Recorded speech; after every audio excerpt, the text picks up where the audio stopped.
So ఇవాల్టి podcast లో మన గెస్ట్ గ్యాస్ట్రోలోని 50 సంవత్సరాల అనుభవం గడించినటువంటి very senior and famous gastroenterologist doctor Guru N Reddy garu. చాలా మంది తినేటప్పుడు టీవీ చూస్తూ తింటేనే ఎక్కువ తినాలనిపిస్తుందని, లేకపోతే ఇప్పుడు చిన్న పిల్లలకి చుట్టూ తిప్పి తినిపించే గల్చర్ కూడా పోయింది. సో ఇలా చేయటం వల్ల కూడా మన గట్ హెల్త్ ఏమైనా పాడవుతూ ఉంటుందా? హ్యాపీగా ఉన్నప్పటికీ ఏం ప్రాబ్లం ఉండదు. ఈ బ్యాడ్ బ్యాక్టీరియా ఎక్కువగా పెరుగుతూ వస్తుంది. దానివల్ల ఏజ్తో వచ్చే జబ్బులు, కొంతమంది తొందరగా చనిపోవడం ఇవన్నీ జరుగుతుంటాయి అన్నట్టు. కార్ ఎక్కడో పార్క్ చేస్తాం, 2 రోజులు 3 రోజుల్లో ఎండ్లో ఉంటుంది. సో మళ్ళీ ఆ వాటర్ని తీసుకొని తాగుతూ ఉంటారు. ఇదంతా కరెక్ట్ పద్ధతేనా? కార్లో పెట్టుకున్న వాటర్, లేకుంటే వాటర్ ఎక్కువగా హీట్కి ఎక్స్పోజ్ అయినప్పటికీ ప్లాస్టిక్ బాటిల్స్లో అది కేర్ఫుల్గా ఉండాలి. ఎందుకంటే plastic will melt, heart attacks వస్తూ ఉంటాయి. మొత్తం ప్రపంచం అంతా చూసుకుంటే ఇండియాలో ఎర్లీ ఆర్ యంగ్ ఏజ్లో ఏవైతే హార్ట్ అటాక్స్ వస్తాయి ఇంకెక్కడ కూడా రావు. ఎందువలన వస్తున్నాయి? ప్యాకెట్ పాలల్లో అసలు పోషకాలు ఏమైనా మిగిలి ఉంటున్నాయా? అందులో అవి తాగడం వల్ల ఏమైనా బెనిఫిట్ ఉంటుందా? పిల్లలకి ఇవ్వచ్చా? యాజ్ ఇండియన్స్ మిల్క్ ప్రోడక్ట్స్లో మనం చాలా వెనుకబడి ఉన్నాం. ప్రోటీన్ చాలా ఇంపార్టెంట్ కదా. వయసు పెరుగుతుంటే కూడా ఇప్పుడు అంటున్నాం మనం, ఈ కండరాలన్నీ మెల్ట్ అయిపోతాయి, వీక్నెస్ వచ్చేస్తుంది, తొందరగా చనిపోతాము. సో ఇటువంటి పేషెంట్స్కు ఇంకా జాగ్రత్త పడాలి. డైట్లో పుష్టంగా డైలీ మంచిగా ఒక చెంచా 2 చెంచాలు ఘీ ప్రతి మీల్లో మీరు తీసుకోండి, according to the new research. Hi, welcome to healthy talks with Suji.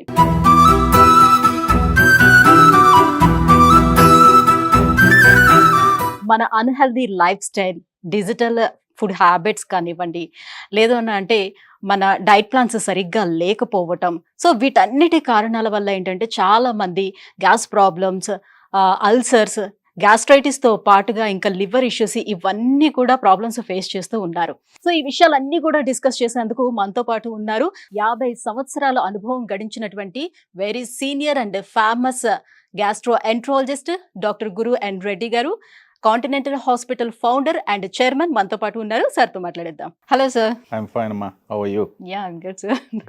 Good. Right sir, nowadays మనం చూస్తే చాలా మంది తినేటప్పుడు ఏదో ఒకటి యాక్టివిటీ కూడా ఉండాలి. మనకి ఎదురుకుండా ఒక టీవీ ఉంటే టీవీ చూస్తూ తింటేనే ఎక్కువ తినాలనిపిస్తుందని, లేకపోతే ఇప్పుడు చిన్న పిల్లలకి తినిపించే కల్చర్ కూడా పోయింది, చుట్టూ తిప్పి తినిపించే కల్చర్ కూడా పోయింది. సో వాళ్ళకి కూడా ఏదో ఒకటి యాక్టివిటీ, ఫోన్ ఇవ్వటం, ఏదో ఒకటి కూర్చోబెట్టి, సో ఎంత తోస్తుంటే అంత వాళ్ళు తింటూనే ఉంటారు.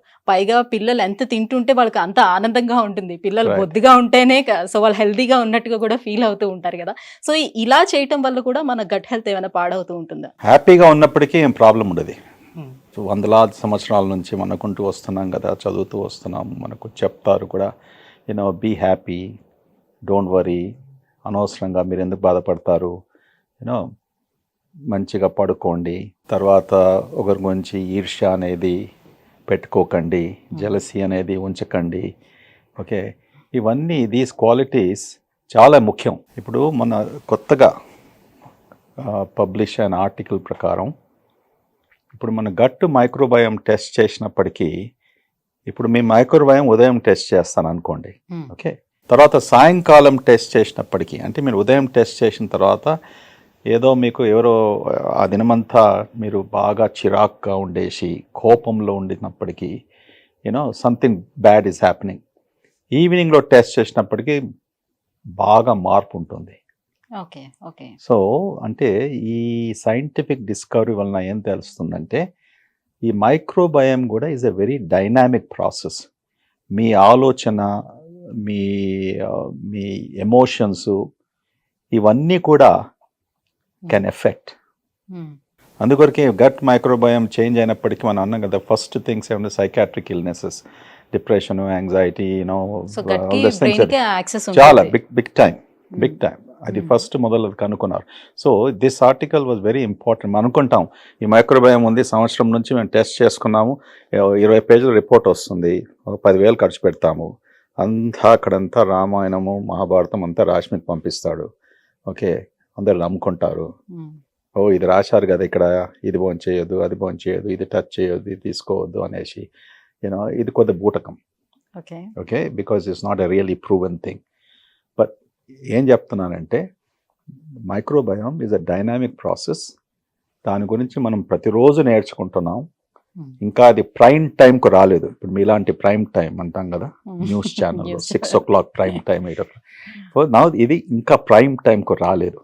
ఆ ప్రైమ్ టైంలో వచ్చినప్పటికీ ఇప్పుడు ఏ డిసీజే కానీ రీసెర్చ్ చేస్తూ చేస్తూ చేస్తూ చివరికి ఈ మెడికేషన్ ద్వారా మనం ఈ జబ్బుని మనము ట్రీట్ చేయవచ్చు అనుకుంటాం, అంతే కదా. అంతవరకు రీసెర్చ్ రూపంలో ఉంటుంది. ఇది కూడా అంతే. ఇప్పుడు ప్రస్తుతానికి బాగా 20 ఏళ్ళు అయినప్పటికీ కూడా we are not able to make major progress. అర్థం చేసుకుంటున్నాం కానీ దాన్ని ఎలా సాల్వ్ చేయాలనేసి దట్స్ వెరీ స్ట్రగ్లింగ్.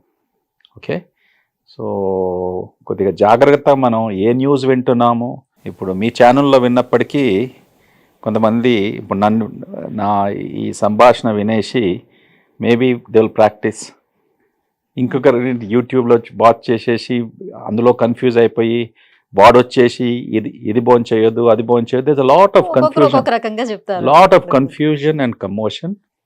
కానీ డాక్టర్స్ అడిగినప్పటికీ వాళ్ళు నిజంగా చెప్పాలి. వాళ్ళకు తెలిసినంత వరకు సైంటిఫిక్ ఆర్టికల్స్ ఏం పబ్లిష్ చేశారో అది చెప్తే నమ్మకం కుదురుతుంది. సో మీరు ఇండియాలో ఉన్నప్పుడు బిర్యానీలు, పచ్చడన్నంలు ఇలాంటివన్నీ కూడా సాధారణంగా తిన్నారా? సో వాటి మీద ఇంట్రెస్ట్ ఉండిందా మీకు? మా అమ్మ ఇంట్లో వంట చేసినప్పటికీ బిర్యానీ తినేది. నేను 10వ తరగతి వరకు 11 ఇంటర్మీడియట్లో ఉన్నప్పటికీ కూడా ఒక రెస్టారెంట్ మా నాన్నగారు ఎప్పుడు మా అమ్మగారు ఎప్పుడు తీసుకెళ్ళలేదు. నాకు జ్ఞాపకం ఉంది, ఒక్కసారి తాజ్ రెస్టారెంట్ హ్యాబిట్స్లో ఉంది, మా నాన్నగారితో వెళ్ళాను. 4:30 PM వెళ్ళేసి మంచి అక్కడ బంగారం లాంటి దోశ, ఆ దోశ ఇప్పుడు ఎక్కడ దొరకదు మీకు. ఇప్పుడు ఆ దోశ, ఆ చట్నీ, ఆ బటరు, ఆ గీ, అప్పుడు ఎలా చేసేవారండి, ఫెంటాస్టిక్. అది పోయింది ఇప్పుడు. Quality of food has gone away.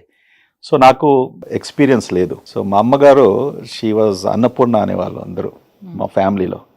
She was the best cook. Okay, అందుకొరకే నా పెళ్ళైన తర్వాత మా ఆవిడ 6 months ఇక్కడ ఉండాలి అంటే ఆమె 2 నెలలు ఉంది అమెరికాకు వచ్చేసి. సో మా అమ్మ వంటలు నేర్చుకోమనేసి. కానీ ఎలా చెప్పాలి, కొత్తగా పెళ్ళైనప్పుడు వీడేంది ఇప్పుడే దౌర్జన్యం చేస్తున్నాడు, మా అమ్మ వంటలు నేర్చుకోమనేసి. అంటే ఆమె ఏం చెప్పిందంటే, నీకేమైనా వంటలు వస్తాయంటే పెరుగు పచ్చడి చెయ్యి వస్తుంది అని చెప్పింది. సో నాకెంత భయం అయిపోయిందంటే, అరే ఇదేం సంగతి, నేను ఇంత బాగా చేస్తుంది. ఎందుకంటే నా మెడికల్ కాలేజ్ ఉన్నప్పుడు ఫ్రెండ్స్ అందరు కూడా మా అమ్మ వంటలు అంటే బాగా వాళ్ళకు నచ్చేది. సో ఆల్మోస్ట్ ప్రతి 2 నెలలకు 5-6 మంది అమ్మ దగ్గరికి వచ్చేది. గుజరాతీస్ అయినా, గుప్తాస్ అయినా, వాళ్ళకు నేను నాన్ వెజ్ కూడా నేను అలవాటు చేశాను. So my mother was a very good cook. హెల్దీగా కుక్ చేసినప్పటికీ, ఏం హెల్దీ నాకు తెలియదు, ఇంట్లో భోజనం చేసినందుకు హెల్దీగా అంటున్నాను. అక్కడ కూడా ఇంత ఆయిల్ పోసేది, ఓకే, ఆల్ దట్ స్టఫ్. అప్పుడు ప్రేమ అనేసి, కొడుకులు అనేసి, పిల్లలు అనేసి ఏం చేస్తారు, ఇంత ముద్ద కాదు ఇంకా 2 సార్లు 3 సార్లు వడ్డిస్తుంటారు, ఇంకా తినేసాండి. Over feeding. Mother's love is always over feeding. ఆ ఎక్స్పీరియన్స్ నాకుంది. మాది ఐఎమ్ వెరీ లక్కీ, అదృష్టవంతుని, బికాజ్ మా మదర్ అంత బాగా వంట చేసినందుకు. అండ్ ఐ నెవర్ హ్యాడ్, నాకు డిజైర్ ఎక్కడ బయట పోయి భోజనం చేయాలని ఉండకపోతుంది. తర్వాత నేను మెడికల్ కాలేజ్ ఉన్నప్పుడు నా ఫ్రెండ్స్తో నేను చైనీస్ రెస్టారెంట్కి వెళ్ళాను ఎప్పుడు ఒకసారి. సో మా అమ్మ వచ్చినాక అడిగేది, ఎక్కడ వెళ్ళావు అంటే, వాళ్ళ చైనీస్ రెస్టారెంట్. ఏం భోజనం చేసావు అక్కడ? మా నూడిల్సో ఏదో. అయితే ఏం చేస్తుండే, నెక్స్ట్ డేనో 2 daysలో ఆమె నిజంగా చేస్తుండే.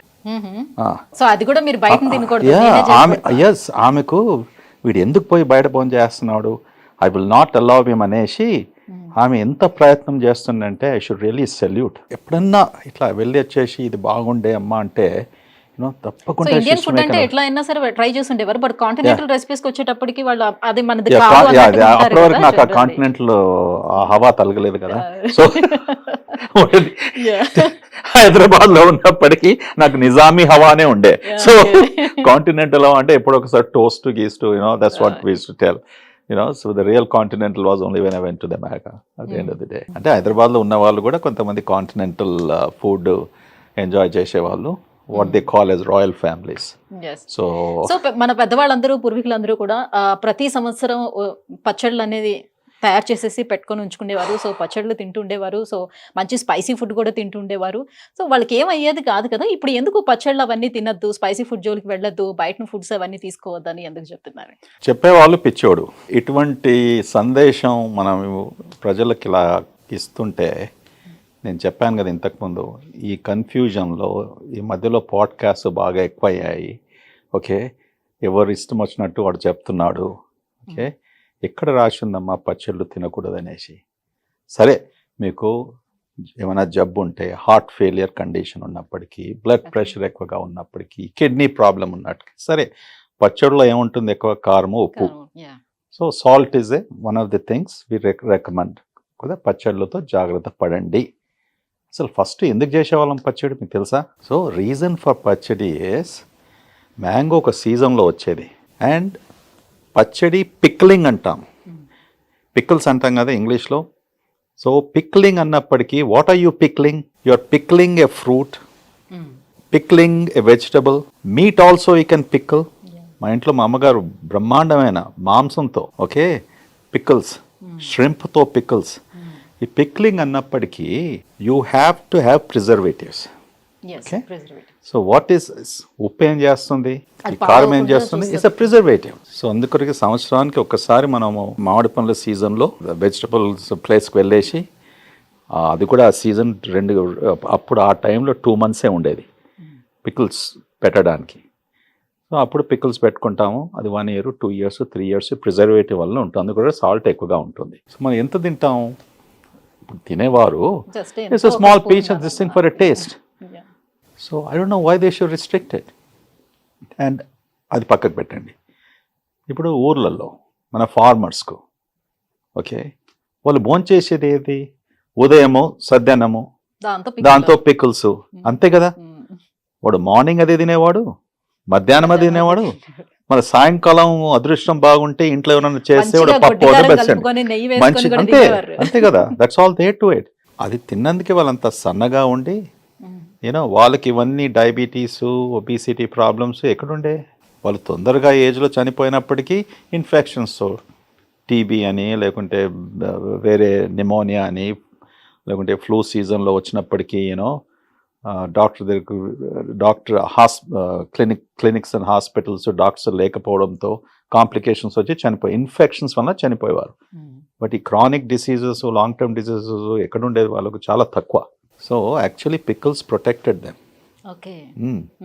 Anything small in moderation you should eat. ఇప్పుడు మీరు డయాబెటీస్ ఉన్న వాళ్ళు కేక్ తినమంటావా రోజు వచ్చేసి? అనవు కదా. ఓకే, ఇప్పుడు అందులో కూడా ఒకటి ఉంది, కొంతమందికి చాలా డయాబెటీస్ ఉన్నప్పుడు ఫ్రూట్స్ తినదు. అంటే పర్టికులర్ గా కొన్ని ఫ్రూట్స్ మాత్రమే సెలెక్టివ్ గా తినాలి అని. అబ్సల్యూట్లీ, దేర్ ఎన్నో ఫ్రూట్స్ ఉన్నాయి. ఇన్ఫ్యాక్ట్ ఈ ఫ్రూట్స్ విల్ బ్రింగ్ షుగర్ని ఇంకా బాగా కంట్రోల్ చేస్తుంది పేషెంట్స్కు. అండ్ డయాబెటీస్ కూడా బెటర్ కంట్రోల్ అవుతుంది ఫ్రూట్స్ తిన్నప్పటికీ, యూనో. కానీ అందరు ఏమంటారు, no don't eat the fruits. Doctors కూడా అదే అడ్వైస్ చేస్తారు. అందులో షుగర్ హే. ఫర్ ఓకే, మ్యాంగో సీజన్లో నువ్వు 2-3 మ్యాంగోస్ తీసుకుంటే షుగర్ ఎట్లాగో పెరుగుతుంది. Mangoes are very rich in sweet, rich in sugar. కానీ lot of fruits are there in nature, control diabetes also will control. So దేని గురించి కూడా చక్కగా కనుక్కుంటే, యూనో, ప్రాపర్ ఇన్ఫర్మేషన్ ఉంటే we should not worry about it. Right. Yeah. So nowadays మన దగ్గర ఉన్నటువంటి బిల్డర్స్కి ఒక మంచి అవగాహన వచ్చేసింది. మన వాళ్ళు అంటే ఆడవాళ్ళు, ప్రజెంట్ ఆడవాళ్ళు ఎవరు కూడా వంటగదిలోకి వెళ్ళట్లేదు, కుక్ చేసుకోవటం లేదు. కాబట్టి ఇల్లు ఎంత పెద్దదిగా కట్టినా కూడా కిచెన్ వచ్చేటప్పటికి ఒక మనిషి ఉండే విధంగా ఇస్తున్నారు అనమాట. సో మనం ఆన్లైన్ మీద ఎక్కువగా డిపెండ్ అయిపోయాము, స్విగ్గీ, జొమాటోలు. సో ఇవన్నీ కూడా ఒకప్పుడు లైఫ్ సేవర్స్ మనకి.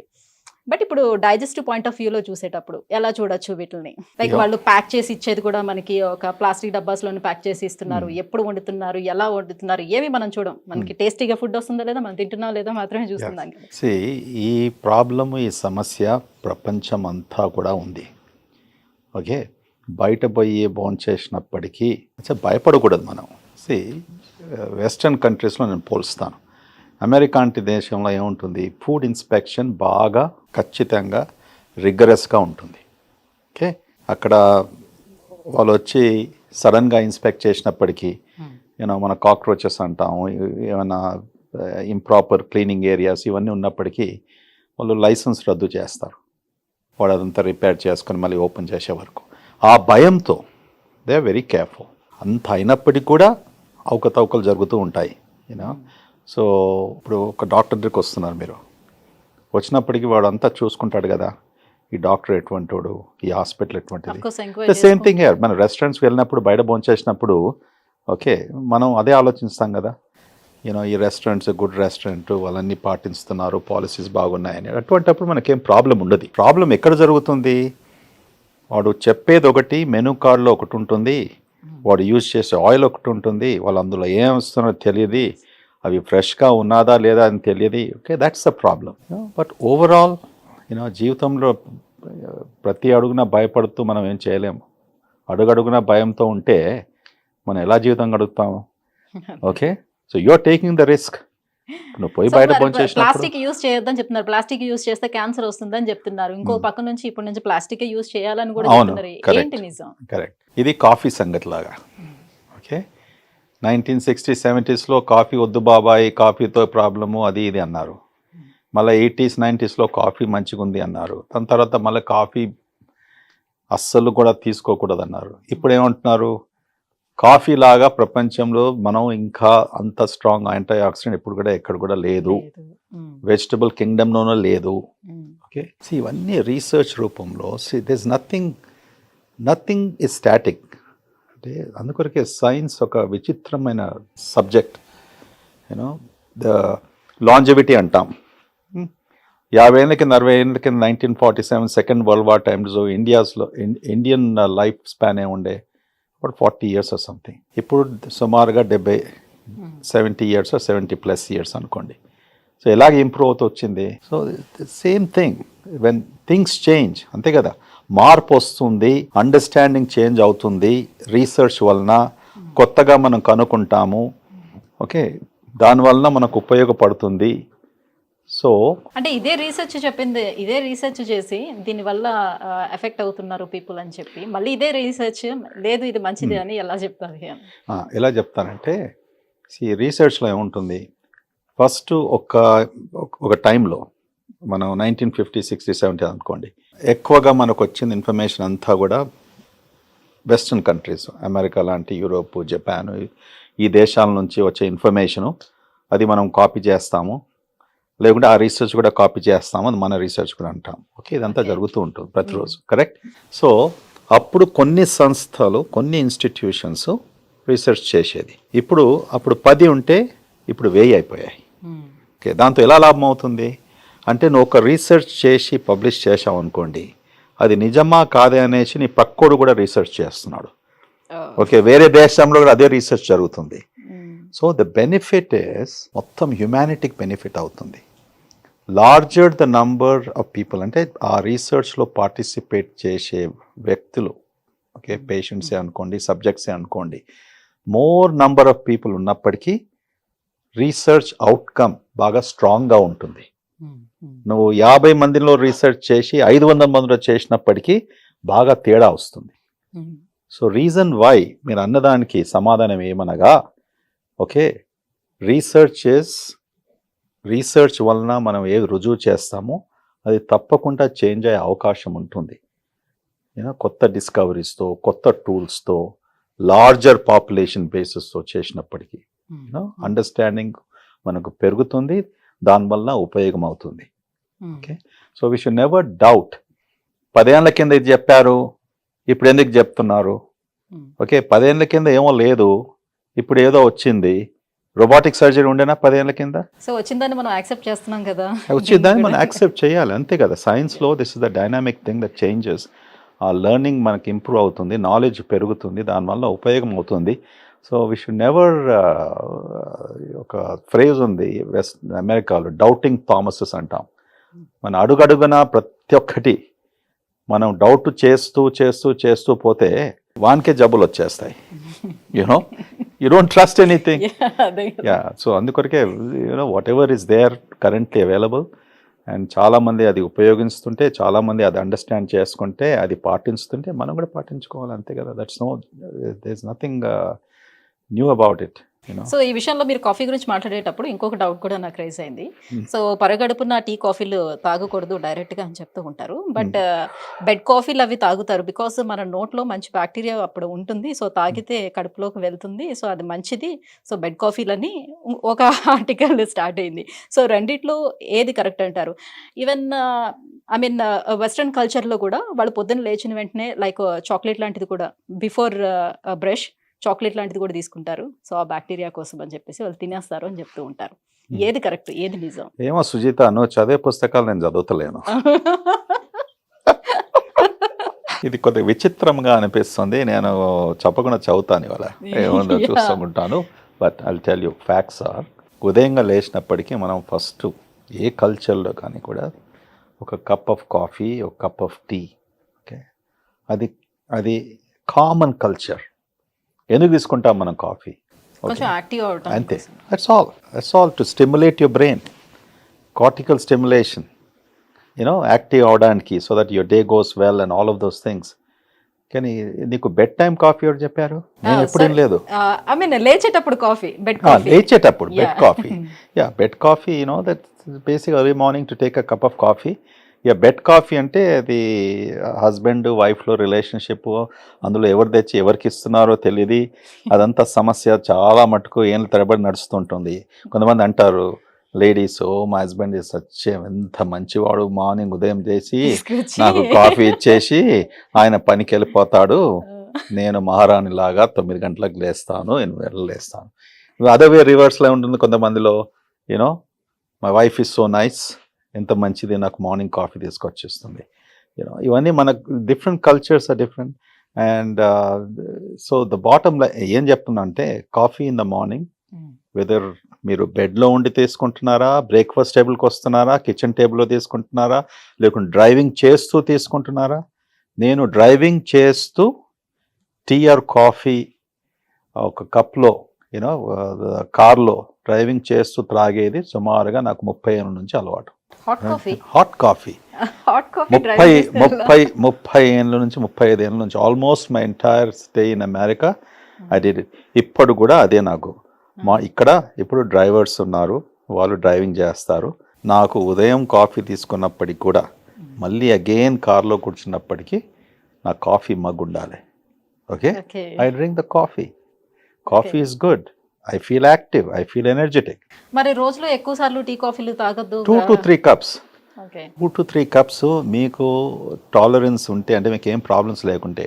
అంటే కొంతమంది కాఫీ తీసుకున్నప్పటికీ గుండె బాగా తీవ్రంగా హార్ట్ బీట్స్ ఎక్కువగా కావడము, పాల్పిటేషన్స్ అంటాము, ఇర్రెగ్యులర్ హార్ట్ రేట్ అంటాము. లేకుంటే కొంతమందికి something they feel something after drinking. అటువంటప్పుడు యూ షుడ్ అవాయిడ్ ఇట్. లేకుంటే తక్కువ తీసుకోవాలి. What ever is applicable. Correct? These are they same? They're not. These are 5 different fingers. So మన గట్కి మనం ఎలాంటి అలవాట్లు ముందు నుంచి నేర్పిస్తే అది అలానే ఉంటుందా? దానికి అలా మౌల్డ్ అవుతుందా? మౌల్డ్ చేసుకోవచ్చు. ఎస్, అబ్సల్యూట్లీ చేసుకోవచ్చు. ఇప్పుడు కొంతమందికి ఒక అలవాటు ఏంటంటే ఎమోషన్స్. మనం అంటాం ఎవ్రీ డే హ్యావింగ్, ప్రతిరోజు మనకు మోషన్ వచ్చినప్పటికీ బాగా కులాసగా ఉంటుంది. It's a good habit. Okay, కొంతమంది every other day, okay, which is also acceptable. కానీ ఆ టైమింగ్ చాలా ఇంపార్టెంట్. అది నువ్వు పుట్టినప్పటి నుంచి కల్చరల్లీ నువ్వు ఎలా ట్రైన్ అయ్యావు. సో ముఖ్యంగా మార్నింగ్ టైంలో మోషన్ అయినప్పటికీ that is something very culturally and the body behaviour. అంటే భగవంతుడు ఈ బాడీ ఎలా సృష్టించాడంటే, ఈ హార్మోన్స్ అన్నీ కొన్ని మార్నింగ్లో ఉంటుంది ఎక్కువగా, కొన్ని మధ్యాహ్నము, కొన్ని సాయంకాలము. సాయంకాలం పడుకోవడానికి హార్మోన్స్ ఉన్నాయి, మెలటోనిన్ ఇటువంటివి. అది మార్నింగ్ మెలటోనిన్ మీరు ప్రొడ్యూస్ చేస్తుంటే వాడు నిద్రపోతాడు, పని చేయలేడు. సో భగవంతుడు ఏం చేశాడు, నీకు మెలటోనిన్ సాయంకాలం ఇస్తాను, కార్టిజాల్ ఉదయం ఇస్తాను. ఓకే, సో ఇవన్నీ ఇచ్చినప్పటికీ ఇది సృష్టితో వచ్చిన హ్యూమన్ డిజైన్ అన్నట్టు. సో అది మనం యాజ్ మచ్ యాజ్ పాసిబుల్ మనం ఆ సింక్లో ఉంటే హెల్తీగా ఉంటాం. సో కొంతమందికి బ్యాడ్ హ్యాబిట్స్ ఉంటాయి. నాకు మోషన్ ఎప్పుడు నాకు వెన్ నాకు వీలు పడినప్పుడు I have the motion, or whenever it happens I will do it. So దీంతో ఏమవుతుందంటే ఆ ఇర్రెగ్యులారిటీతో కొన్ని ప్రాబ్లమ్స్ వచ్చే అవకాశం ఉంటుంది. ఒకసారి నీకు మోషన్ వచ్చినప్పటికీ నీకు టాయిలెట్ లేకపోవచ్చు, so you have to hold it. దానివల్ల లాంగ్ టర్మ్లో దే కుడ్ బి కొన్ని ప్రాబ్లమ్స్ రావచ్చు, వస్తాయి కూడా. సో అందుకొరకే కొన్ని మనం బ్రేక్ఫాస్ట్, లంచ్, డిన్నరు, సాయంకాలము, రాత్రి పడుకోవడము, బ్రెయిన్కు రెస్ట్ ఇవ్వడము, సో ఇప్పుడు డాక్టర్సే చెప్తున్నారు సార్, ఇక్కడ ఇండియాలో ఉండే వాళ్ళు యూఎస్ బేస్డ్ కంపెనీలోని వర్క్ చేసేటప్పుడు వాళ్ళ టైమింగ్స్ అన్ని డిఫరెంట్గా ఉంటాయి. యూఎస్ టైమింగ్స్లో ఉంటారు. సో వాళ్ళ డైట్ టైమింగ్స్ వేరేగా ఉంటుంది. సేమ్ యూఎస్ లైక్ అలానే ఉంటుంది. వాళ్ళు పడుకునే టైమింగ్స్ కూడా వేరేగా ఉంటాయి. సో దీనివల్ల వాళ్ళకి చాలా హెల్త్ ఇష్యూస్ వచ్చేస్తాయి. వాళ్ళ గట్ హెల్త్ కూడా పాడైపోతుంది. సో వాళ్ళకి స్లీప్ అనేది ప్రాపర్గా ఉండదు. సో వాళ్ళకి చాలా తొందరగా అన్ని ఇష్యూస్ వస్తాయని చెప్తారు. ఎంతవరకు వాస్తవం? వాళ్ళు ఆల్రెడీ మీరు అన్నట్టుగా మన గట్ని మనం మౌల్డ్ చేసుకునేటప్పుడు సో ఆ రకంగా వెళ్ళిపోతుంది కదా. స్టార్టింగ్ లో కొంచెం ఇబ్బంది పడినా నార్మల్గా వెళ్ళిపోతుంది కదా. ఇప్పుడు నా గురించి మీరు ఏమనుకుంటారు? మీరు డాక్టరే కదా. ఏం చేస్తాం? ఓ పేషెంట్ మధ్యరాత్రి వస్తే పడుకుంటామా?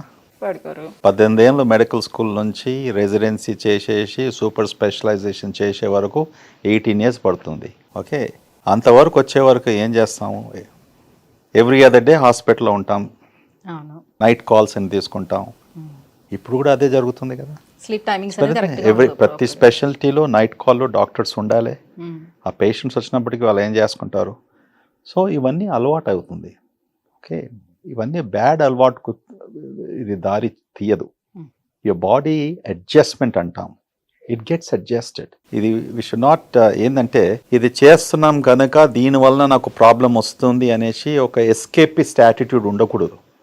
ఇప్పుడు హెల్త్ కేర్లో అందరు డాక్టర్స్ 6 గంటలకు వెళ్ళిపోతే ఫ్యాక్టరీ లాగా ఎలా నడుస్తామా? Look at all these young nurses, వాళ్ళ వయసు ఎంత ఉంటుంది? 19, 20, 21, 22. ఒక్కసారి చూస్తే పాపం అనిపిస్తుంది. నైట్ షిఫ్ట్లో ఇంతమంది వందలాది మంది పనిచేస్తూ ఉంటారు, వాళ్ళు సేవ చేస్తూ ఉంటారు, but they are healthy, absolutely healthy. So IT companies కూడా గ్రేవ్యార్డ్ షిఫ్ట్ అంటాము, సాయంకాలం పనిచేసేవారు. సో మనకేం ఎక్సెప్షన్ లేదు.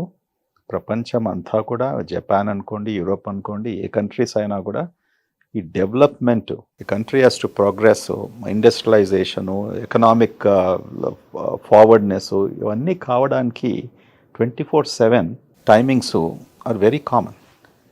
ఓకే, అది అడ్జస్ట్ నీ బాడీ కూడా అడ్జస్ట్ అయిపోతుంది. ఇప్పుడు స్పేస్ స్టేషన్కి వెళ్ళారు, మొన్న వెళ్ళాడు కదా మన ఇండియా నుంచి. ఓకే, ఎన్నో నెలలో ట్రైనింగ్ పొందేసి ప్రైమ్ మినిస్టర్ మోడీతో కూడా మాట్లాడారు. సుభాన్షు గారు. ఓకే, ఆయన ఏం చెప్పాడు? నా మొత్తం డైట్ అంతా చేంజ్ అయిపోయింది. ఓకే, అండ్ బట్ అలవాటు చేసుకున్న తర్వాత ల్యాండ్ అయిన తర్వాత ఆబ్వియస్లీ 3-4 days క్వారంటైన్, 1 week చేస్తారు, so that he gets back in to the routine. So మనం ఒక స్థితిని మనం అవలంబించినందుకు, బికాజ్ అది మెయిన్ స్ట్రీమ్లో లేనందుకు అది తప్పు అని మనం అనుకోకూడదు. మనం అడ్జస్ట్ కావాలి. అడ్జస్ట్ అయినప్పటికీ బాడీ కూడా అడ్జస్ట్ అవుతుంది. సో ఎలా కావాలంటే దాన్ని అలా మౌల్డ్ చేసుకోవడానికి ఉంటుంది. బిఫోర్ స్టార్టింగ్ స్టేజ్ లోనే కొంచెం ఆ ఇబ్బంది అనేది అబ్సల్యూట్లీ.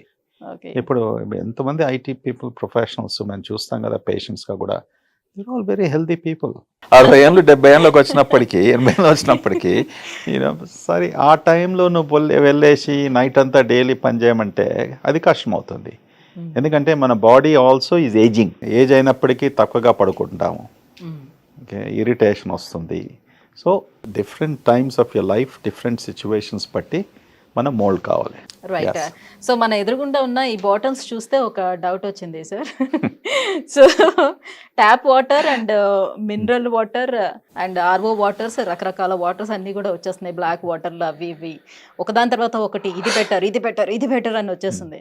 సో ఒకప్పుడు నూతిలోంచి వాటర్ని తోడుకొని శుభ్రంగా తాగేవారు, బాగానే ఉండేది. తర్వాత ఏమో లేదు ఇప్పుడు మినరల్ వాటర్ తీసుకోవాలి. ఇప్పుడు మినరల్ వాటర్ తీసుకుంటే కూడా మనకి ఎముకలకి సమస్య వస్తుంది, సో బొక్కలు అరిగిపోతున్నాయంట, అది కాదు, అది తీసుకోవద్దు అని చెప్తున్నారు. సో ఇలా రకరకాలుగా మారిపోతుంది. ఏ వాటర్ మంచిది అంటారు? Filtered water is good, simple filtered water. RO water is also a type of nicely filtered water. మనకి ఏం కావాలో వాటర్లో మైక్రో ఆర్గానిజమ్స్ ఇన్ఫెక్షన్ కాకుండా, ఓకే, ఎక్సెసివ్ కొన్ని కెమికల్స్ లేకుండా.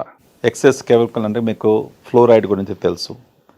ఫ్లోరైడ్ వలన నల్గొండలో టీత్ చెడిపోవడము, bones, all these things excess fluoride ఇటువంటివి కొన్ని వందలాది సంవత్సరాల్లో హ్యూమన్ మన బాడీకు నష్టం జరిగింది. సో ఈ ఫిల్ట్రేషన్ వలన కొన్ని కీ ఎలిమెంట్స్, కీ కెమికల్స్ మనం తర్వాత మైక్రో ఆర్గానిజమ్స్, బ్యాక్టీరియా అనేసి ఇవి మనం చూసుకుంటే సరిపోతుంది. ఇప్పుడు బాటిల్ వాటర్ మనం తీసుకుంటాం, ఎందుకంటే వి థింక్ ఇది కంటామినేషన్ లేదు, ఓకే, 10 మంది ముట్టలేరు. ఇప్పుడు ఇంట్లో మనం ట్యాప్ వాటర్ తీసుకున్నప్పటికీ ఇంట్లో మీకు సంప్ ఉందా, సింక్, అది వాటర్ స్టోరేజ్ ట్యాంక్ ఉందా, ఆ ట్యాంక్లో మీరు ఎప్పుడు మీరు టెస్ట్ చేస్తున్నారు, ఎప్పుడు క్లీన్ చేస్తారు? సాధారణంగా ఎవరు క్లీన్ చేయరు, ట్యాంక్స్ అన్నీ ఓవర్ హెడ్గా ఉంటాయి. సో మీరు ఒక ప్రశ్న అడగొచ్చు దాని గురించి, మరి ఎలాగ ఇంతమందికి 90% వరకు ఇలాంటి వాటరే త్రాగుతున్నాం కదా, మళ్ళీ వాళ్ళకి డైలీ డబ్బులు వస్తున్నాయా అంటే కాదు.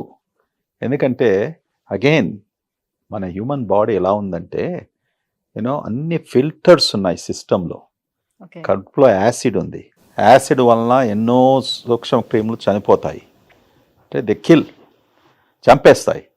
ఓకే, అక్కడ నుంచి మళ్ళీ చిన్న పేకు, మళ్ళీ కోల్, ఇవన్నీ ఈవెన్ మనం తీసుకున్నప్పటికీ కూడా మన బాడీ సిస్టమ్ ఎలా ఉందంటే ఇట్ విల్ కోప్ అండ్ అది ప్రొటెక్టివ్ బ్యారియర్గా పనిచేస్తుంది అన్నట్టు. సో నువ్వు అడిగే ప్రశ్నకు కొన్ని కమర్షియల్ ఇంటెంట్ ఉంటాయి. ఈ వాటరే బాగుంటుంది, ఓకే, స్ప్రింగ్ వాటర్ అని ఫ్రెంచ్ ఆల్ప్స్ నుంచి వచ్చింది, అంటే ఫ్రెంచ్ మౌంటైన్స్ నుంచి వచ్చిన వాటర్, చాలా ఎక్స్పెన్సివ్ వాటర్ అది. ఇది క్లీనెస్ట్ స్ట్రీమ్ వాటర్ అంటాం. ఉండొచ్చు, they could be a meaning in to that, కానీ అదే తాగితే బ్రతుకుతామా మనం? మళ్ళీ rest of the 7 billion people, 8 billion people ఏం కావాలి? ట్యాప్ వాటరే కదా వచ్చేది. ఓకే, మంజీరానో, హిమాయత్ సాగరో, ఉస్మాన్ సాగరో ఎక్కడి నుంచో వస్తుంది కదా, గోదావరిలో, కృష్ణానో. ఓకే, ఎవరు చెక్ చేస్తున్నాం? ఎంతమంది ఇళ్లలో ఫిల్టరేషన్ ఉంది? ఎఫోర్డబిలిటీ చేసుకుంటే ఇవాళ రేపు కొంతమంది విరాట్ కోహ్లీ బ్లాక్ వాటర్ తెప్పించుకుని అక్కడ ఎక్కడ నుంచి వెరీ కాస్ట్లీ అంత తెప్పించుకొని తాగుతున్నారు, వెరీ హెల్దీగా ఉన్నారు. ఎంతవరకు హెల్దీగా ఉన్నారు? ఆ వాటర్ ప్రొడ్యూస్ చేసేవాడు ఎంత సంపాదిస్తున్నాడు నాకు తెలియదు. ఓకే, సో ఇవన్నీ all marketing, commercial. Always some truth ఉండొచ్చు. మీన్స్ ఈ బ్లాక్ వాటర్లో ఇంప్యూరిటీస్ బాగా తక్కువగా ఉండొచ్చు. ఓకే, తక్కువగా ఉన్నప్పటికీ వేరే వాటర్ అంతా చెడుపు వాటర్ అనలేం కదా. మీరేం వాటర్ తాగుతారు? Normal RO water. RO water, okay, same thing, అదే తాగుతాను.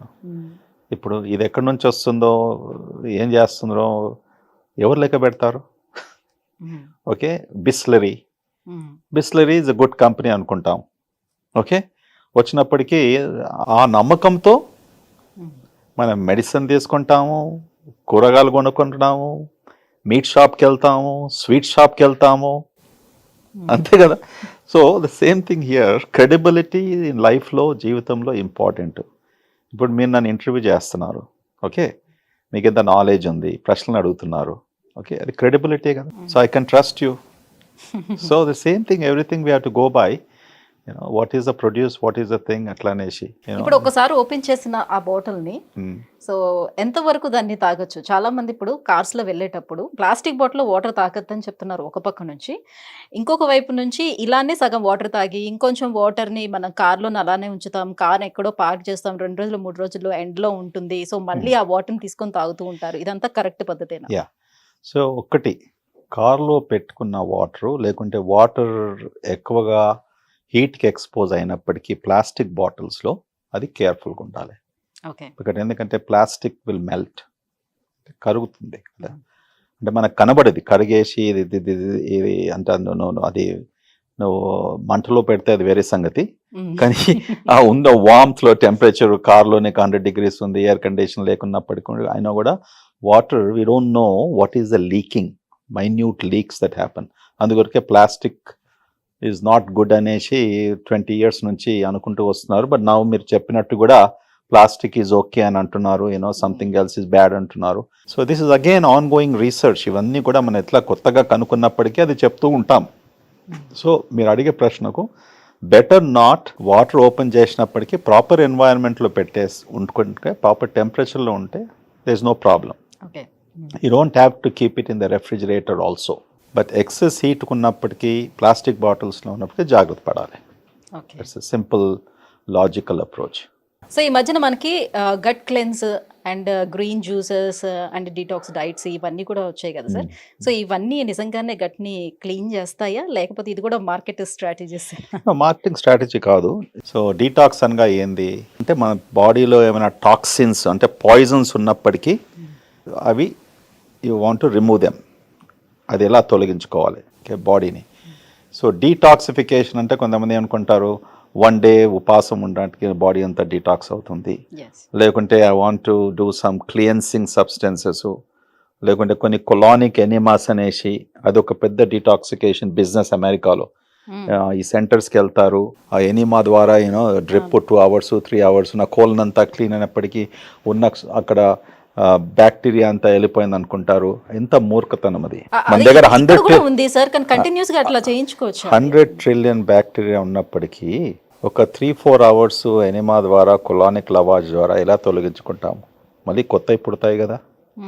సో ఇటువంటి మూర్ఖతనము ఎలా వస్తుందంటే బిజినెస్ ఇంట్రెస్ట్ కామర్స్ ద్వారా ప్రజల్లో ఇటువంటి అవగాహన కలిగిస్తారు. కలిగించినప్పటికీ వాళ్ళు నమ్ముతారు, అనవసరంగా డబ్బు ఖర్చు పెట్టుకుంటారు, దానివల్ల ఏం ఉపయోగపడదు.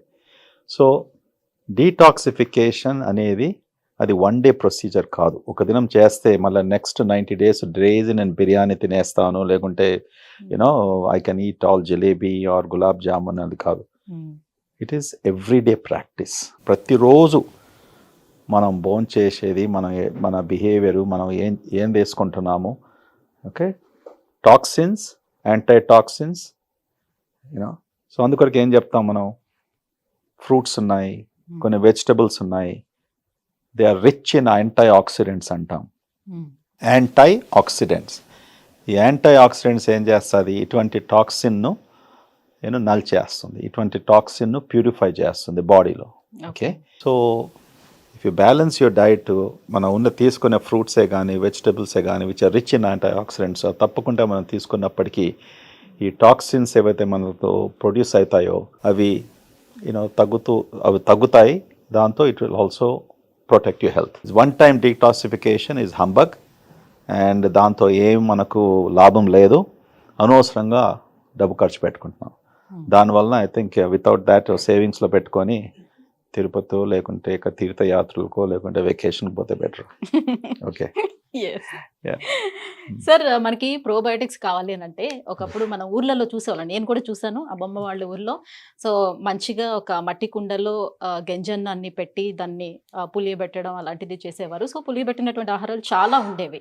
సో రాను రాను ఏంటంటే అది పూర్ పీపుల్ ఫుడ్, దాన్ని అవాయిడ్ చేయాలన్నట్టుగా దాన్ని పక్కకు పెట్టేశారు. ఇప్పుడు ప్రోబయోటిక్స్ కావాలంటే క్యాప్సూల్స్ రూపంలో వస్తున్నాయని అంటున్నారు, వాటిని తీసుకోమంటున్నారు. వీటిని ఏ రకంగా తీసుకోవచ్చు అంటారు, తీసుకోవచ్చా లేదా? అసలు నేను చెప్పేది గ్యాస్ట్రోఎంట్రాలజిస్ట్ నా స్పెషాలిటీ. ఓకే, అండ్ ఈ ప్రోబయాటిక్స్ ఇది $multi-billion బిజినెస్ అయింది ప్రపంచం అంతా కూడా. ఓకే, సో పేషెంట్స్ వచ్చి నన్ను అడుగుతూ ఉంటారు, డాక్టర్ గారు ఐఎమ్ టేకింగ్ దిస్ ప్రోబయాటిక్స్, ఇది మంచిదా కాదా, తీసుకోవాలనా లేదా, ఆల్ దట్ స్టఫ్. సో 20 ఏళ్ళ నుంచి 25 ఏళ్ళ నుంచి ప్రోబయాటిక్ గురించి రీసెర్చ్ జరుగుతుంది. ఎన్నో రకరకాల పబ్లికేషన్స్ కూడా వచ్చాయి. ఒకసారి మంచిది, అందరూ తీసుకోవచ్చు.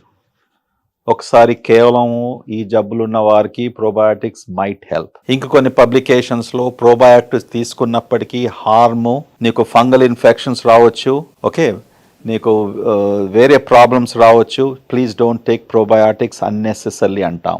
మీరు అన్నట్టు best probiotic in the world, cheapest probiotic is పెరుగు. అంతే కదా, రైస్, గంజి అన్నము లేకుంటే రాత్రి వండిన రైస్ రెఫ్రిజిరేటర్లో పెట్టుకున్న తర్వాత ఫర్మెంటేషన్ అవుతుంది. ఆ ఫర్మెంటేషన్ అయినప్పటికీ ఏమవుతుంది, అందులో కొన్ని బ్యాక్టీరియా ఓకే ఉంటుంది. ఆ బ్యాక్టీరియా చాలా హెల్ప్ఫుల్. అంతే, ఫర్మెంటేషన్ వలన ఫర్ ఎగ్జాంపుల్ పెరుగులో ఏముంది, లాక్టోబాసిలస్ అంటాం. Lactobacillus is a very good component of this probiotic capsules. ఇప్పుడు ప్రోబయాటిక్స్ మనం బయట ఫార్మసీస్లో అమ్మినప్పటికీ కూడా మేము ఏం చూస్తాము, అందులో ఏ బ్యాక్టీరియల్ స్పీసీస్ ఉంది. సో ప్రోబయాటిక్స్ డిఫరెంట్ బ్యాక్టీరియల్ కల్చర్స్తో తయారవుతాయి, అండ్ అందరికీ ఒకటే ప్రోబయాటిక్ హెల్ప్ కాదు. So we will look into ఈ ప్రోబయాటిక్లో ఏ బ్యాక్టీరియల్ స్పీసీస్ ఉన్నాయి, ఈ పేషెంట్కు ఇప్పుడు సంబడి ఇన్ఫ్లామేటరీ బౌల్ డిసీజ్ అంటాం, అంటే గట్టుకు సంబంధించిన జబ్బులు. ఈ జబ్బుల్లో మేము బాగా ఆలోచిస్తూ పేషెంట్స్కు ప్రిస్క్రైబ్ చేస్తాం. ఈ డిసీజ్లో ఈ కాంపోజిషన్ ఉన్నప్పటికీ ఈ ప్రోబయాటిక్ బాగుంటుంది, తీసుకుంటే బెటర్ అనేసి. పర్సనలీ హెల్దీగా ఉన్నప్పటికీ నో ప్రోబయాటిక్ ఈజ్ నెసెసరీ. అంటే లాక్టో ఇంటాలరెన్స్ ఉండే వాళ్ళు ఇలా తీసుకోవచ్చా క్యాప్సూల్స్? లాక్టోజ్ ఇంటాలరెన్స్ ఉన్నప్పటికీ ఇప్పుడు లాక్టోజ్ ఫ్రీ మిల్క్ వచ్చింది, ఆల్టర్నేటివ్ మిల్క్ తీసుకోవచ్చు, దాంతో పెరుగు చేసుకోవచ్చు, ఆప్షన్స్ చాలా ఉన్నాయి. If necessary you can take Lactobacillus ఉన్న ప్రోబయాటిక్ తీసుకోండి. ఓకే, అది చేయడం కొద్దిగా కష్టం కానీ ఈజీగా మార్కెట్లో అవైలబుల్ ఉంది. అది ఎలా డైజెస్ట్ చేసుకుంటాము, మోర్ దెన్ మన ఫుడ్ ఆహారం డైజెషన్ కంటే ఎక్కువ ఇప్పుడు ప్రాబ్లం వచ్చింది information digestion. Information digestion is the biggest problem. దానికి నా దగ్గర ఏం మందు లేదు. ఇప్పుడు మీరు చెప్పారు పెరుగు తీసుకోమని చెప్పారు, కరెక్టే. మళ్ళీ అడుగుతారు ఇక్కడ పెరుగు కూడా ప్యాకెట్ లో వస్తుంది, రైస్ కూడా పాలిష్డ్ అయిపోయింది, నేను ఎలా తీసుకోవాలి దీన్ని, ఇది ఎలా నాకు హెల్ప్ అవుతుంది అని. అంటే పెరుగు వెస్టర్న్ కంట్రీస్లో ఎన్నో దశాల నుంచి పెరుగు డబ్బులలో వస్తుంది. బిగ్గెస్ట్ బ్రాండ్ అక్కడ డాన్ అని అంటాం. ఇప్పుడు అది కూడా ఇండియాలో కూడా అవైలబుల్ ఉంది. ఆ కంపెనీ ఇక్కడ కొలాబరేషన్తో కొన్ని డైరీ ఫార్మ్స్తో కూడా ఇండియాకు కూడా వచ్చింది. Danone is the very popular a grocery store. వాళ్ళు డాన్ వాళ్ళు ఏం చేశారంటే చూడు, ఈ కమర్షియల్లో ప్రోబయాటిక్స్ ఎవరైతే ప్రొడ్యూస్ చేసి యూనో $1000s to $millions సంపాదించుకున్నారు. అదే వీడు అనుకుంటున్నాడు నేను మంచిగా పెరుగు అమ్ముతున్నాను, ఓకే ఇది న్యాచురల్ ప్రోబయాటిక్, వీడు కమర్షియల్ గా వచ్చేసి క్యాప్సూల్స్ అమ్మేసి వీడు ఇంత బిలియన్స్ కొట్టేస్తున్నాడు అనేసి. సో వాళ్ళు ఏం చేసుకున్నారు, వాళ్ళు ప్రోబయాటిక్ బిజినెస్ పోయారు. అంటే డానన్ ప్రోబయాటిక్ అనేసి మొదలు పెట్టారు. అంటే కన్వర్ట్ మార్కెటింగ్ గిమిక్. సేమ్ పెరుగును వాడు ప్రోబయాటిక్ అని పెట్టేశాడు, డానన్ ప్రోబయాటిక్. సో నువ్వు కస్టమర్ గా నువ్వు గ్రోసరీ స్టోర్ కు వెళ్ళినప్పుడు ప్రోబయాటిక్ ఇదో స్పెషల్ డానన్ ప్రోబయాటిక్, నువ్వు అన్నేళ్ళ వరకు అదే తీసుకుంటున్నావు. అది information overload, information indiscipline, okay information misguidance. మీరు ప్రజలకు కన్వే చేసే ఏదే కానీ న్యూసే కానీ ఇన్ఫర్మేషనే కానీ హానెస్ట్ ఇన్ఫర్మేషన్ ఉంటే అందరు బాగుపడతారు. సో ఇప్పుడు మిల్క్ వచ్చేటప్పుడు కూడా ప్యాకెట్ పాలల్లో అసలు పోషకాలు ఏమైనా మిగిలి ఉంటున్నాయా, అందులో అవి తాగడం వల్ల ఏమైనా బెనిఫిట్ ఉంటుందా, పిల్లలకి ఇవ్వచ్చా? ఇప్పుడు బిస్లరీ బాటిల్స్ అని చెప్పాను, ఓకే. సో మీ నమ్మకంతో ఇప్పుడు ఇండియాలో one of the largest dairy నాకు తెలిసిన మటుకు అమూల్. వాళ్ళు ఎన్నో ఇయర్స్ నుంచి ఆ బిజినెస్లో ఉన్నారు. సో ఆబ్వియస్లీ వీళ్ళు ఇన్ని రోజుల నుంచి బిజినెస్లో ఉన్నారు, వారి గురించి ఏమైనా చెడుగా ఏం వినలేదు, ఎవరు చనిపోలేదు అన్నప్పటికీ మనకు నమ్మకం ఉంటుంది. వాళ్ళు ఏమి చేసినా కూడా యాజ్ ఇండియన్స్ మిల్క్ ప్రోడక్ట్స్లో మనం చాలా వెనుకబడి ఉన్నాం, కరెక్ట్. ఇప్పుడు వెస్టర్న్ కంట్రీస్లో చీజ్, ఇప్పుడు ఆమ్స్టర్డాము, నెదర్లాండ్స్, జర్మనీ ఇవన్నీ కంట్రీస్ కూడా వాళ్ళు చీజ్ ఎలా చేయాలనేసి మిల్క్ నుంచి వాళ్ళు చక్కగా 1900s, 1800s cheese is very good. Especially మనకు వెజిటేరియన్స్కు ఎక్కువగా ప్రోటీను, ఇప్పుడు ఆ చీజ్ మన దగ్గర అవైలబుల్ ఉంటే ప్రోటీన్ చాలా ఇంపార్టెంట్ కదా. వయసు పెరుగుతుంటే కూడా ఇప్పుడు అంటున్నాం మనం ఈ కండరాలన్నీ మెల్ట్ అయిపోతాయి, వీక్నెస్ వచ్చేస్తుంది, తొందరగా చనిపోతాము. All this information which is coming, muscle strength ఎక్కువగా ఉండాలి, ఉన్నప్పటికీ ప్రోటీన్ కావాలి. ఇప్పుడు non vegetarian 3/4 of India are probably 80% of India is vegetarian. So ఎక్కడి నుంచి వస్తుంది ఎక్కువగా, అందుకు చాలా మంది సన్నగా ఉంటారు వాళ్ళు, ఎస్పెషలీ ఇఫ్ దేర్ ఆర్ వాళ్ళు ఎగ్స్ కూడా తినకుంటే లేకుంటే పెరుగు కూడా తీసుకోకుంటే. So there is no source of protein. So cheese is a very good form of protein. ఇప్పుడు మన దగ్గర చీజ్ అవైలబుల్ ఉంది, కానీ ఎంతమంది తీసుకుంటున్నారు అంటే ఇప్పుడు వచ్చే ప్రచారం కూడా మరి అదే జరుగుతుంది కదా సార్. చీజ్ కూడా అధిక మోతాదులో చీజ్ ఇలాంటివన్నీ, బట్టర్ తీసుకున్నా, చీజ్ తీసుకున్నా సో కొవ్వు ఎక్కువగా పేరుకుపోతుంది, సో హార్ట్ ఇష్యూస్ వచ్చేస్తాయి, ఇవన్నీ చెప్తుండేటప్పుడు ఆటోమేటిక్ గా అవాయిడ్ చేసుకుంటూ వెళ్తున్నారు. రైట్. ఇప్పుడు అవన్నీ 1990s వరకు 2000 వరకు ఉండే. ఇప్పుడు American heart association 5-6 years 7 years back వచ్చి ఏం చెప్పింది, కొలెస్ట్రాల్ వలన గుండె జబ్బు రాదు అంటే కొద్దిగా మోడిఫికేషన్ ఆ స్టేట్మెంట్లో. Cholesterol is not the only thing గుండె జబ్బుకు కారణం అని చెప్పారు. మనం అంతవరకు మనకేం అర్థం ఉండే, కొలెస్ట్రాల్ ఎక్కువగా ఉన్నప్పటికీ మన రక్తనాళల్లో, గుండెకు పోయే రక్తనాళల్లో బ్లాకేజెస్ వచ్చేసి పేషెంట్స్కు హార్ట్ అటాక్స్ వస్తున్నాయన్నారు. మీరు చెప్పండి, ఇండియాలో 30 ఏళ్ళు 40 ఏళ్ళు ఎంతోమందికి హార్ట్ అటాక్స్ వస్తూ ఉంటాయి.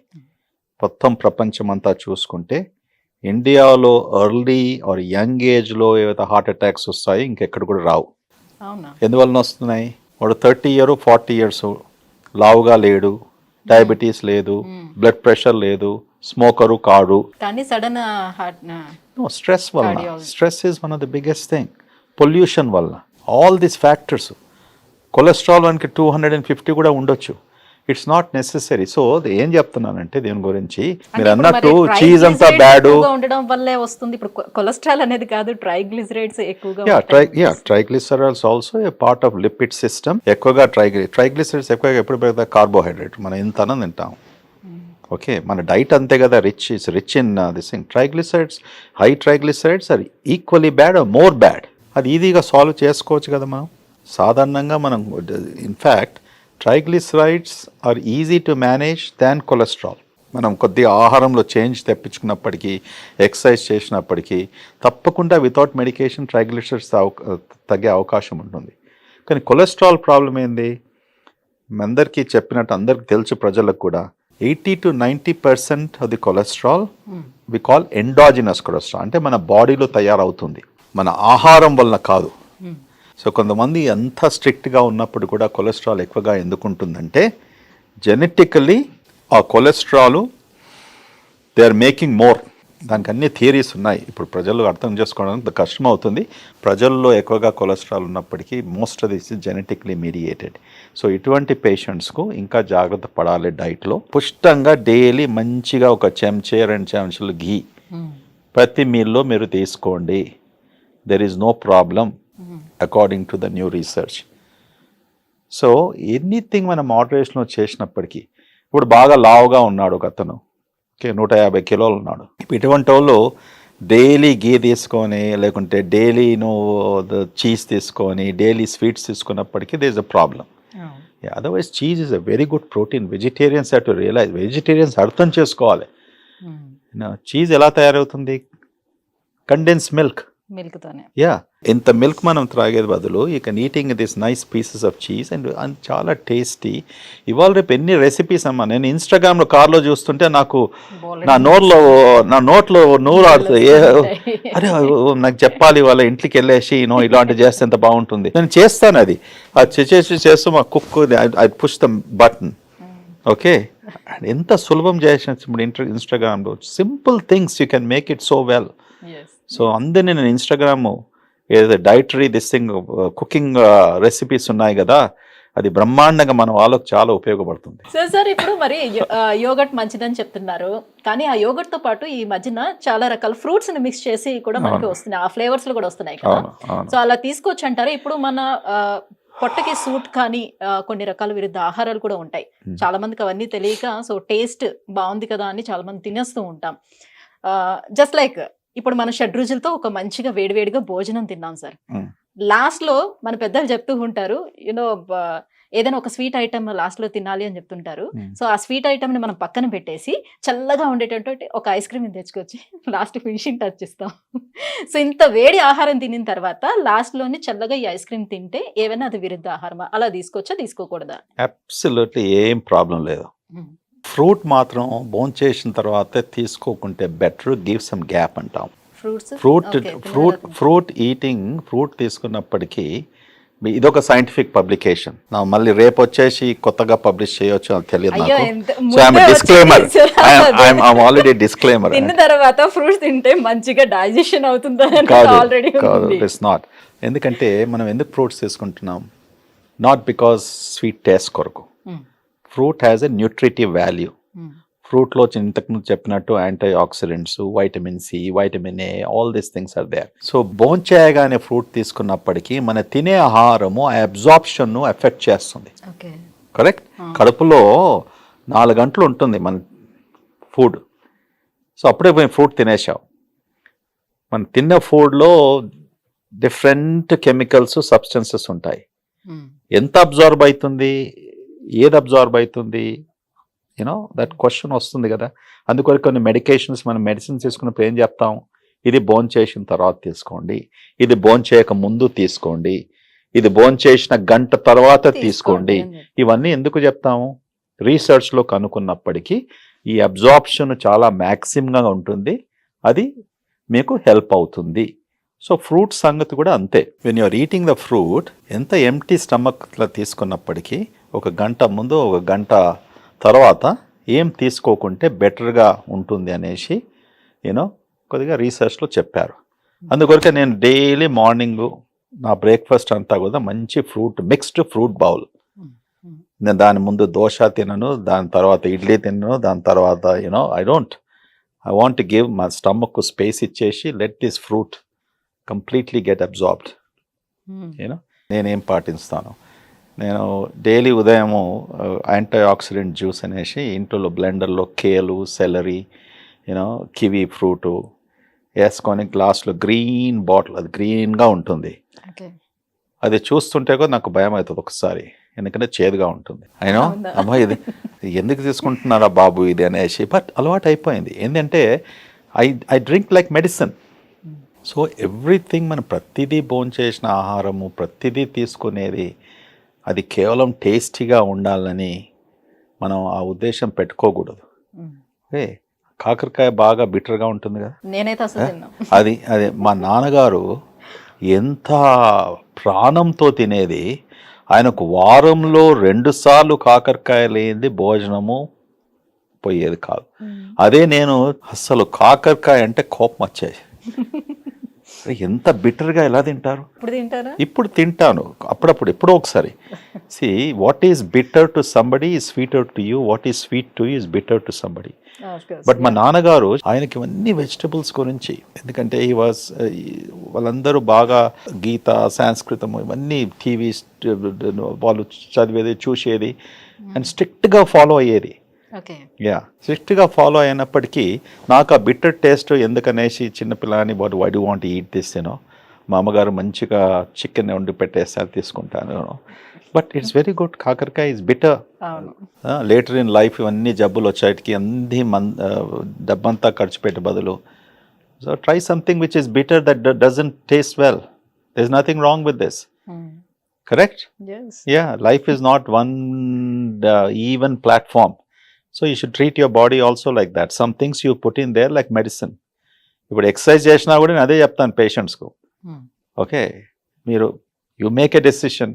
ఒబిసిటీ, వెయిట్ పెరిగేసి, హార్ట్ జబ్బు వచ్చేసి, బైపాస్ సర్జరీ, స్టెంట్ చేసుకొని, ఇన్ని లక్షలు ఖర్చు పెట్టుకొని, ఫ్యామిలీ అంతా కాంప్రమైజ్ చేసుకొని అది చేసుకుంటావా, లేకుంటే 20 నిమిషాలు, అరగంట నువ్వు ఎక్సర్సైజ్ చేసి ట్రెడ్మిల్లో 15 నిమిషాలు చేసుకుంటావా?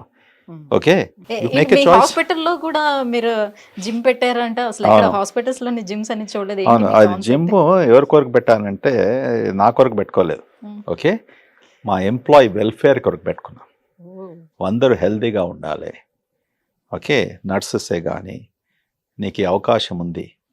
వర్క్ తర్వాత నేను ఎప్పుడు ఏ ఫ్లోర్లోకి పోయినప్పుడు నర్సెస్ను ఫస్ట్ అడుగుతారు, did you eat, did you drink water, మీ బ్రేక్ఫాస్ట్కి వాళ్ళ ఏం తిన్నారు, కొంతమంది అడిగేస్తాను.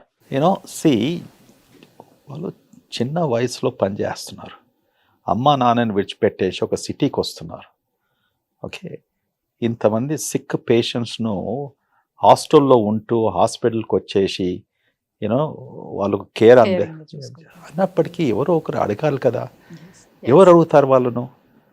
So I tell them also, gym ఉంది మార్నింగ్ 8 నుంచి ఈవినింగ్ 9 వరకు, ట్రైనర్స్ ఉన్నారు. కానీ ఎవరు పోతారు? 20 మంది. అది కూడా నేను ఒక 4 months డైలీ నాకు పంపిమని చెప్తుంటే అటెండెన్స్ ఎంతమంది వచ్చారనేసి.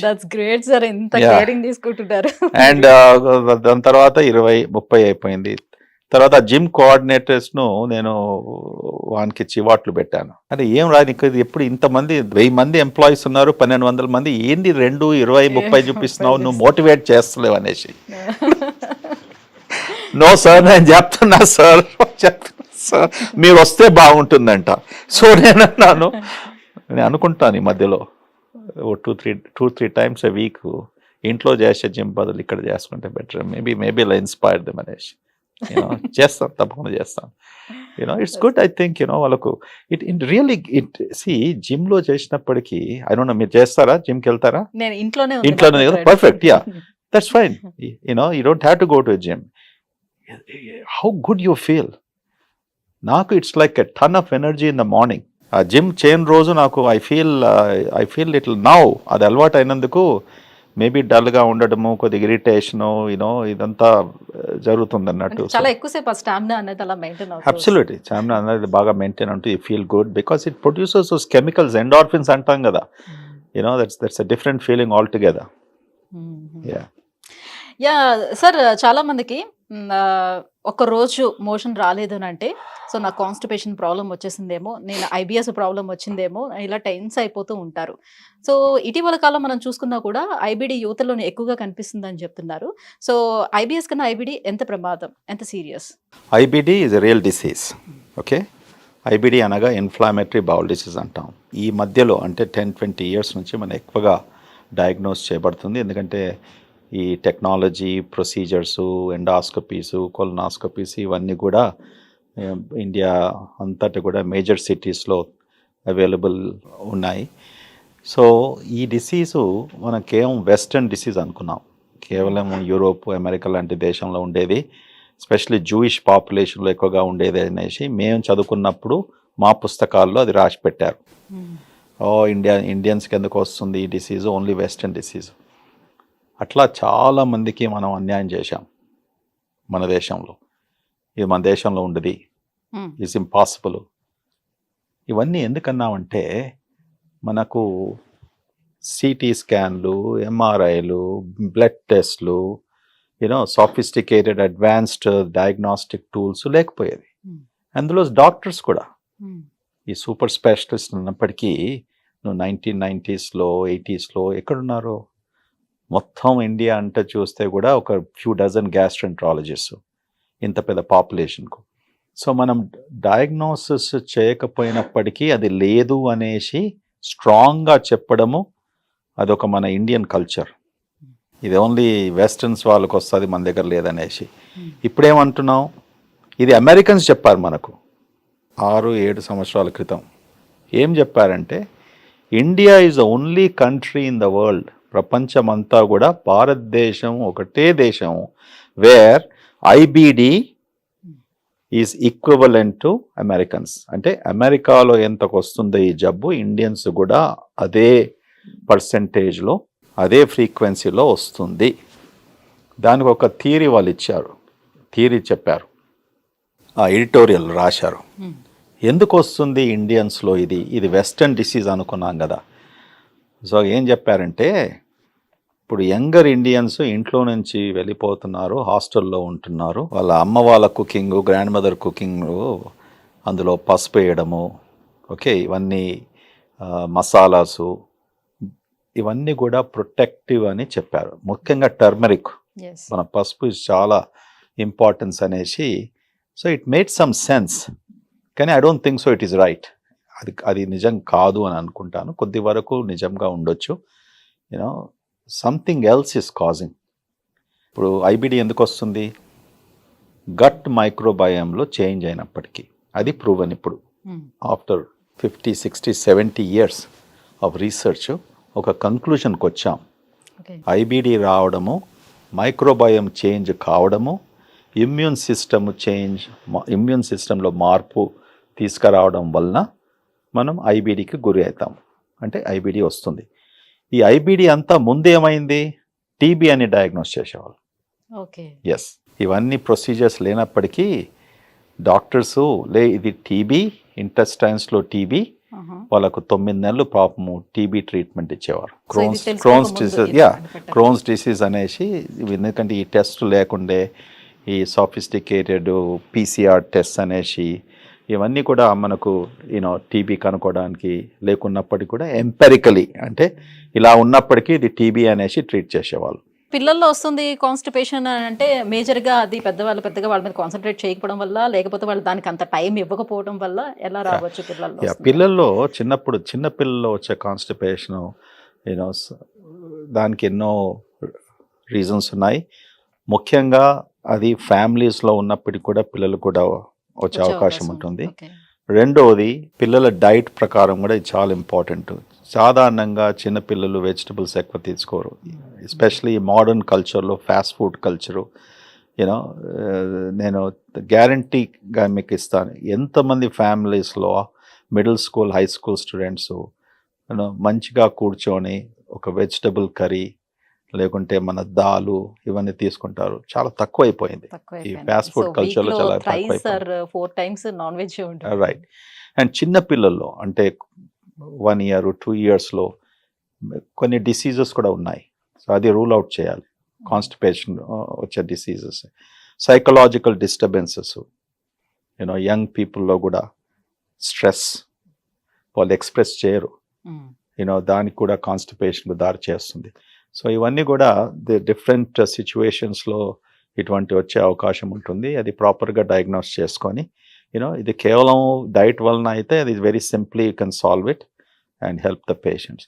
మెడికేషన్స్ చాలా ముఖ్యం. మనం చాలామంది ఇంతకన్నా చాలా మెడికేషన్స్ తీసుకుంటాం మనం పేషెంట్స్ అనవసరంగా. అది కొన్ని మెడికేషన్స్ కాన్స్టిపేషన్ లేకుంటే డయేరియా రెండు వచ్చే అవకాశం ఉంటుంది. సో డాక్టర్ దగ్గరికి వెళ్ళినప్పుడు డాక్టర్ ఫస్ట్ ఏది గమనించాలంటే ఆ లిస్ట్ ఆఫ్ మెడికేషన్స్ చూడాలి.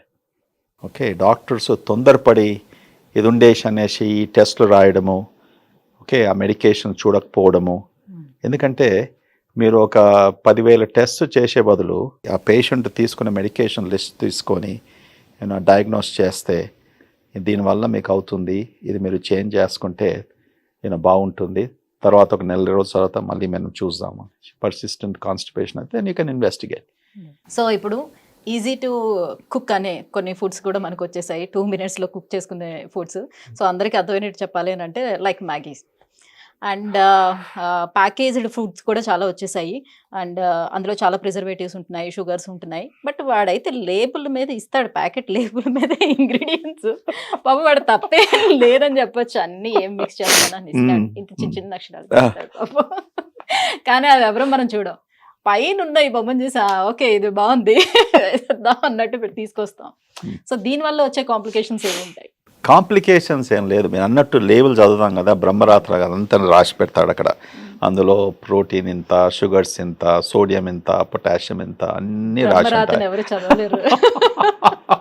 అది కూడా చదవం కదా మనం, మీరు అదే అంటున్నారు కదా మనం. అది చదవకుండా కలర్ ద్వారా లేకుంటే రుచిగా ఉంటుంది అనేసి వాడు తీసుకుంటాడు, తర్వాత కొన్ని వచ్చే ప్రాబ్లమ్స్ వస్తుంటాయి.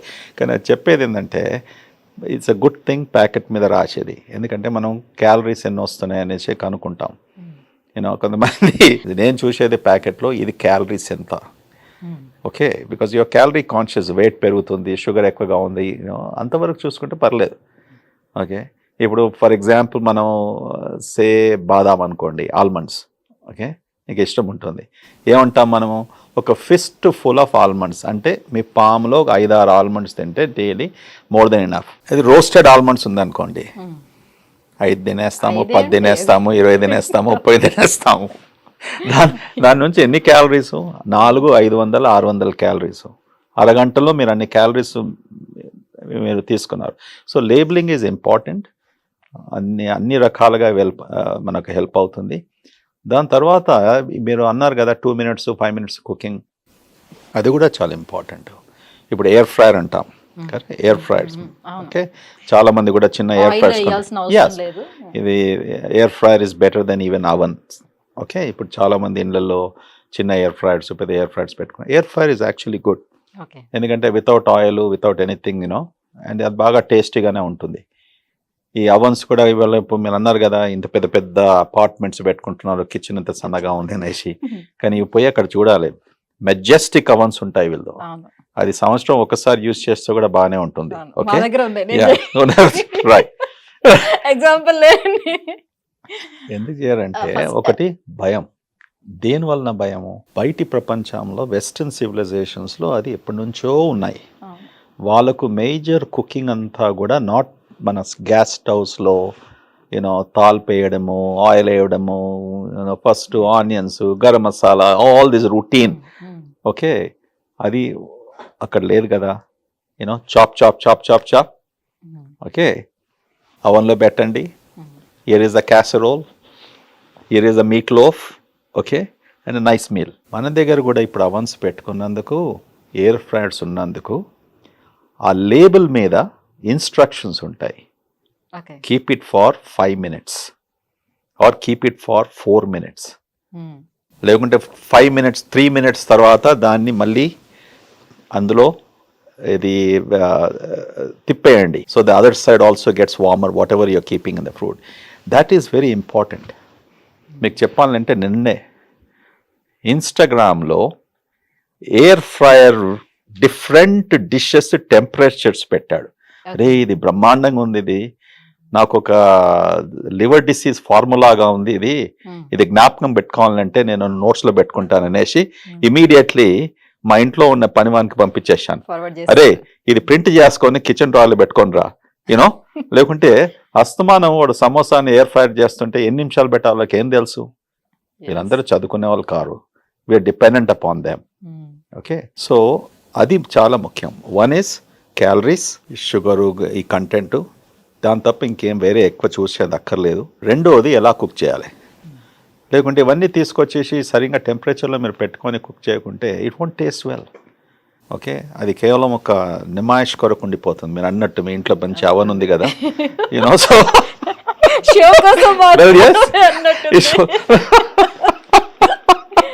సో ఇప్పుడు నాలాగే సో అవన్నీ ఉన్నప్పటికీ కూడా ఎక్కువగా యూస్ చేసేది అందరూ కూడా గ్యాస్ స్టవ్ యూస్ చేస్తారు.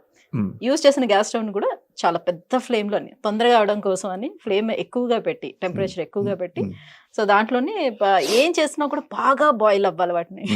సో వెజిటేబుల్స్ కానివ్వండి, లేకపోతే మీట్ కానివ్వండి, ఏదైనా సరే బాగా బాయిల్ చేస్తారు. సో ఇది ఎంతవరకు కరెక్ట్? నాకు పెద్ద తలకాయ నొప్పి మా ఇంట్లో. మా ఉన్న కుక్కు, ఆమెకు మంట అంటే ప్రాణం. అంటించేసుకుంటారా ఏంటి? నేను చెప్పి అమెరికా నుంచి ఏమ్మా ఎందుకమ్మా ఇంత ఘనం చేసేది, ఇంత ఓవర్ కుక్ ఎందుకు చేస్తున్నారు, ఇంత అది వారంలో ఇప్పటికైనా కూడా 2 సార్లు చెప్తూ ఉంటాను, డోంట్ ఓవర్ కుక్. నువ్వు ఒక ఆమ్లెట్ వేసుకుంటున్నావు, ఓకే, టెంపరేచరు వెరీ ఇంపార్టెంట్. నువ్వు ఫుడ్ ప్రాపర్గా టేస్టీగా ఉండాలంటే రబ్బర్గా ఉండకుండా, బాగా గట్టిగా ఉండకుండా, యూనో ఆ టెంపరేచర్. కానీ ఇండియాలో ఈ మంట పెట్టుకము, యూనో వాళ్ళకి ఒక మైండ్లో ఇట్లా కుక్ చేస్తే బాగుంటుంది అనేసి అంతా డ్యామేజ్ చేస్తారు. You're right, it's very true. వాళ్ళకు మైండ్లో ఒకటి ఉంటుంది, అది ఎక్కువగా మంట పెడితే అందులో ఉన్న ఇన్ఫెక్షను, బ్యాక్టీరియా, ఇదంతా కూడా మనం మంచిగా వాష్ చేసుకొని, ఇది వాళ్ళకు ట్రైనింగ్ ఇవ్వాలి. పాపం ఎడ్యుకేషన్ లేనప్పటికీ, అలవాటు లేనప్పటికీ, యూనో వాళ్ళు ఒక కల్చర్లో పెరిగారు. ఓకే, వాళ్ళు అవన్ ఎప్పుడు చూశారు? అసలు ఉన్న వాళ్ళకే అవన్ ఎలా యూజ్ చేయాలో తెలియదు. చాలా ఇంపార్టెంట్. మీరు అవన్ అంటున్నారు, అది సైన్స్ ఇన్ ఇట్ సెల్ఫ్. ఒక 5 నిమిషాలు అటు పెట్టు, మీరు కోఫ్తాలు పెట్టుకోండి అందులో, ఆర్ కేక్స్ చూడండి. Okay, if you don't know the temperature, మాడి మసాలా అయిపోతుంది, లేకుంటే అండర్ కుక్ అయిపోతుంది, లేకుంటే మీరు పెట్టే వారికి మీ ఇంటికి నెక్స్ట్ టైం ఎవరు రారు. But oven is very good to rewarm the food. మనం చేసినప్పటికీ ట్రెడిషనల్గా ఏం చేస్తాం, మళ్ళీ గ్యాస్ స్టవ్లో వార్మ్ చేసేవాళ్ళం ఇప్పుడు టైంలో. ఇండియాలో ఇంకా అదే జరుగుతుంది కదా. But your oven is very helpful, you know, if you want to reheat. Sir మీరు రీహీట్ గురించి చెప్పారంటే ఇప్పుడు అందరు ఫ్రిడ్జ్ లో తోసేసుకొని మళ్ళీ తీసుకొచ్చి రీహీట్ చేసి అంటున్నారు కదా తినే. రీహీటింగ్ ఇస్ ఆల్సో బ్యాడ్ అని ఒక సైన్స్ ఉంది. But there is nothing wrong. రెఫ్రిజిరేటర్లు ఎందుకున్నాయి? You know, there are hundreds of millions of people in the world, they are living healthily. ఎందుకున్నాయి రెఫ్రిజిరేటర్లో? రెఫ్రిజిరేటర్లో ఫుడ్ పెట్టడానికి, you know, society can eat again కదా, అంతే కదా. అవును, యా, రెఫ్రిజిరేటర్లో పెట్టేసి నువ్వు ద కోల్డ్ ఫుడ్, యూనో, నీకు ఇష్టం ఉంటే that's the best way to eat. ఏమో ఒకరు అలా చెప్తారు, ఒకరు ఇలా చెప్తారు. There is no doubt about it. There is nothing wrong in refrigerated food. Take it out, reheat and go from there. మీరు అంతా వినే ఉంటారు కదా, ఇప్పుడు ముంబైలో అని, ఢిల్లీ అని, వర్కింగ్ కపుల్స్ वीक को ओनली वंस ए वीक मैं संडे के दिन बना लेता हूँ, बना के मैं रेफ्रिजरेटर में रख देता हूँ. ఇది కూడా అదే సిచ్యువేషన్ కదా. So why do you have refrigerators? So you can preserve the food, you can take it out and eat it and go from there. నువ్వు కోల్డ్ ఫుడ్ తినా అంటే మీ ఇష్టం, సద్దన్నం లాగా తినేసేయండి. చాలా మందికి ఇష్టం, అది కూడా ఇష్టం ఉంటుంది, ఇంకా బాగా హెల్తీగా ఉంటారు. అండ్ ఈ కన్వీనియన్స్ చాలా సంతోషం, ఎందుకంటే ఈ గ్యాజెట్స్ వలన లుక్ అట్ మన సివిలైజేషన్స్లో ఆడవాళ్ళలో ఎంత ప్రెషరు, రేజ్ ద ఫ్యామిలీస్, ఒక ఫ్యామిలీలో 10 మంది ఉండడము, వాళ్ళందరికీ కూడా 3 పూటలు వంట చేసాము, ఆమె జీవితం అంతా కూడా వంట చేసుకోము, చైల్డ్ బేరింగ్ అందులోనే అయిపోతుంది కదా. That's what use to happen. We have all seen this. But look at all this technology ఎంత హెల్ప్ఫుల్. అవర్స్ టుగెదర్ కిచెన్లో ఉండి వంట చేయడానికి అంత టైం స్పెండ్ చేసి వేస్ట్ చేయకుండా ఇటువంటి గ్యాజెట్స్ వచ్చినప్పటికీ ప్రాపర్గా మనం ఒక ప్రిన్సిపల్తో అది అర్థం చేసుకుంటే అందరికీ సులభం అవుతుంది. రైట్. అంటే ఇప్పుడు చాలా మంది వీక్ లో థ్రైస్ ఆర్ 4 టైమ్స్ ఇట్లా 4 సార్లు బయట ఫుడ్ నే ఎక్కువగా తెచ్చుకొని తినడం లాంటిది జరుగుతూ ఉంటుంది ఇంట్లో కుక్ చేసుకునే దానికన్నా. ఇప్పుడు ఏంటంటే యూర్ రైట్, ఇంట్లో కుక్స్ ఉంటే ఇప్పుడు అందరికీ కుక్స్ అవైలబుల్ వాళ్ళు ఉండాలి, ఆ సౌకర్యం వాళ్ళు కలిగించుకోవాలి. ఇది ఎక్స్పెన్సివ్, ఇవాళ రేపు ఈ లేబర్ కాస్ట్ కూడా బాగా ఇంక్రీజ్ అవుతున్నాయి. సో ఇవన్నీ అవుట్ సైడ్ డెలివరీస్ చాలా సులభమైనందుకు they are dependent upon that. అది ఎక్స్ట్రా ఫుడ్ తెప్పించినప్పటికీ రిఫ్రిజిరేటర్ పెట్టుకుంటారు, లేకుంటే లంచ్ ప్యాక్ ఆఫీస్కి తీసుకెళ్తుంటారు, లేకుంటే తర్వాత ఇంటికి వచ్చిన తర్వాత భోజనం చేస్తారు. There is nothing wrong with it as long as you're preserving properly, keeping it well and eating again. Daily వంట చేసుకోము. మా అమ్మ అనేది ఎందుకు అయ్యా పెట్టారు ఈ 3 పూటలా తినమని, మాకు చెయ్యమని అని. నో అది కాదు. ఇప్పుడు మా అమ్మగారు కొన్నప్పుడు never allowed this refrigerated food again to eat. ఇప్పటికైనా చాలా మందికి చూస్తే ఎందుకు సార్ నేను వంట చేస్తాను కదా, కొత్తగా అసలు నాకు ఇంతమంది ఉన్నా కూడా చేశారు కదమ్మా, ఎందుకు వేస్ట్ చేస్తారా ఫుడ్? వాళ్ళకు ప్రేమతో, ఎందుకు మేము ఉన్నాం కదా, మేము వంట చేస్తాం కదా, అది ఇది వేరే సంగతి, ఫ్రెష్గా ఉండి. కానీ but I said why do you want to waste that what you cooked yesterday? There is nothing wrong. అంటే నేను ఆ సివిలైజేషన్లో ఉండి వచ్చాను కదా, అదంతా చూశాను కదా. So there is nothing wrong. We have to change with times. So మిమ్మల్ని చూస్తుంటే చాలా నేర్చుకోవాలి. సో చాలా మైండ్ సెట్ అనేది బాగా మారిపోయింది అనమాట. సో అన్ని చూస్తూ ఇది రాంగ్, ఇది రాంగ్, ఇది రాంగ్, ఏదైతే రైట్ అనేది ఇప్పుడు మీరు చెప్తున్నారో అవన్నీ కూడా రాంగ్ అని ఆ మైండ్ సెట్ అంతా కూడా మారిపోయింది. సో ఇప్పుడు ఇది చూసిన తర్వాత, ఈ పోడ్కాస్ట్ చూసిన తర్వాత మళ్ళీ మనమే కరెక్ట్ అప్పుడు అని అనుకుంటారు. కొత్తగా వచ్చిందే నిజం అనేసి మనం ఎప్పుడు కూడా అనుకోకూడదు. ఓకే, కొత్తగా వచ్చినప్పటికీ మనం జాగ్రత్తగా అది అనలైజ్ చేసి ఇది నిజమా కాదా అనేసి మనం ఎవరితో మాట్లాడి తెలుసుకోవాలి, లేకుంటే మీరు సొంతగా అబ్జర్వ్ చేసుకోవాలి అండ్ ఒక అభిప్రాయానికి రావాలి. సో కామన్ సెన్స్ ఇదంతా కూడా. కేవలం ఇవాళ ఎవరో చెప్తున్నారు ఇది బాగుంటుంది, అది బాగుంటుంది, టీవీలో చూశారు, పేపర్లో చదివారు, మ్యాగజైన్స్ చదివారు, ఇది తీసుకుంటే బాగుంటుంది, అప్పుడు చెప్పాను కదా, ఏమన్నాను కదా, ఇన్ఫర్మేషన్ దిస్ థింగ్ అనేసి, డైజెషన్ ఇస్ అ ప్రాబ్లం అనేసి. సో దాని కొరకు నేను ప్రోబయాటిక్ కనిపెట్టానని నాకు చాలా ఇష్టం ఉంది. చేసినప్పటికీ నేను పార్ట్నర్ గా తీసుకుంటాను. సార్ ట్రావెలింగ్ చేసే వాళ్ళు ఉంటారు సార్, ఒక ఊరు నుంచి ఒకరికి అలా ట్రావెలింగ్ చేస్తూ ఉంటారు కదా కంటిన్యూస్ గా. సో ఇక్కడ ఒక ఫుడ్ తింటారు, నెక్స్ట్ ఇంకో దగ్గరికి వెళ్ళేటప్పుడు ఇంకో ఫుడ్, అలా మారుస్తూ ఉంటారు కదా. సో వాళ్ళకి ఏమైనా ఇష్యూస్ క్రియేట్ అవుతాయా గట్ మీద అలా? సో ట్రావెలింగ్ చేసినప్పుడు చాలా మంది మేము పేషెంట్స్ చూస్తుంటాం. కొద్ది కష్టం అవుతుంది, ఎందుకంటే జస్ట్ లైక్ మీరు అన్నాం కదా, ఇంతకు అనుకున్నాం రాత్రి టైంలో పని చేసినప్పటికీ ఉదయంలో ఆ సిచ్యువేషను అలవాటు అవుతుంది. బికాజ్ అది కన్సిస్టెన్సీ ఉంటుంది. You're working for 3 to 4 months, లేకుంటే వారంలో 4-5 రోజులు నైట్లో చేస్తున్నావు, తర్వాత బాడీ. కానీ ట్రావెలింగ్లో 2 days 3 days ఈ షార్ట్ ట్రావెల్స్లో బాగా డిస్టర్బెన్స్ అవుతుంది.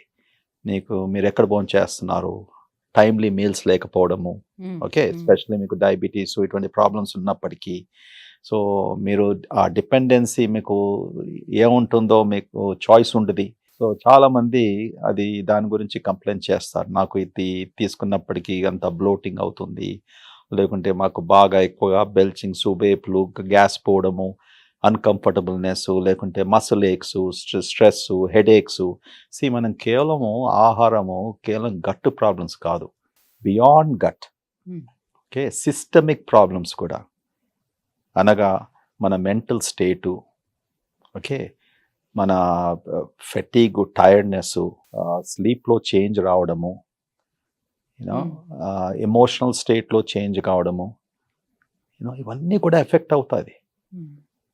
Without having a proper balanced food very important. మనం కేవలం సార్ గట్లో చేంజెస్ వచ్చాయి అని అంటే మనకి పింపుల్స్ రావడం కానీ లేకపోతే మూడ్ స్వింగ్స్ రావడం కానీ ఇట్లా ఏమైనా జరుగుతూ ఉంటుందా? అబ్సల్యూట్లీ. ఇప్పుడు అందరూ everything is not the brain, all situated in that belly. Okay, so గట్లో చేంజ్ రావడము, ఈ bacteria leading to inflammatory products. Inflammation అంటాం కదా, అంటే వాపు రావడము. సింపుల్ అర్థం వాపు. వాప్ అన్నట్టుకి బాగా బుగ్గలు రావడం కాదు, but that's a word we use in medical science, you know. So yes, pimples రావడము, oily face, excess sebum secretion, okay, ఇవన్నీ కూడా sometimes related to diet, stress, they have significant bearing, you know.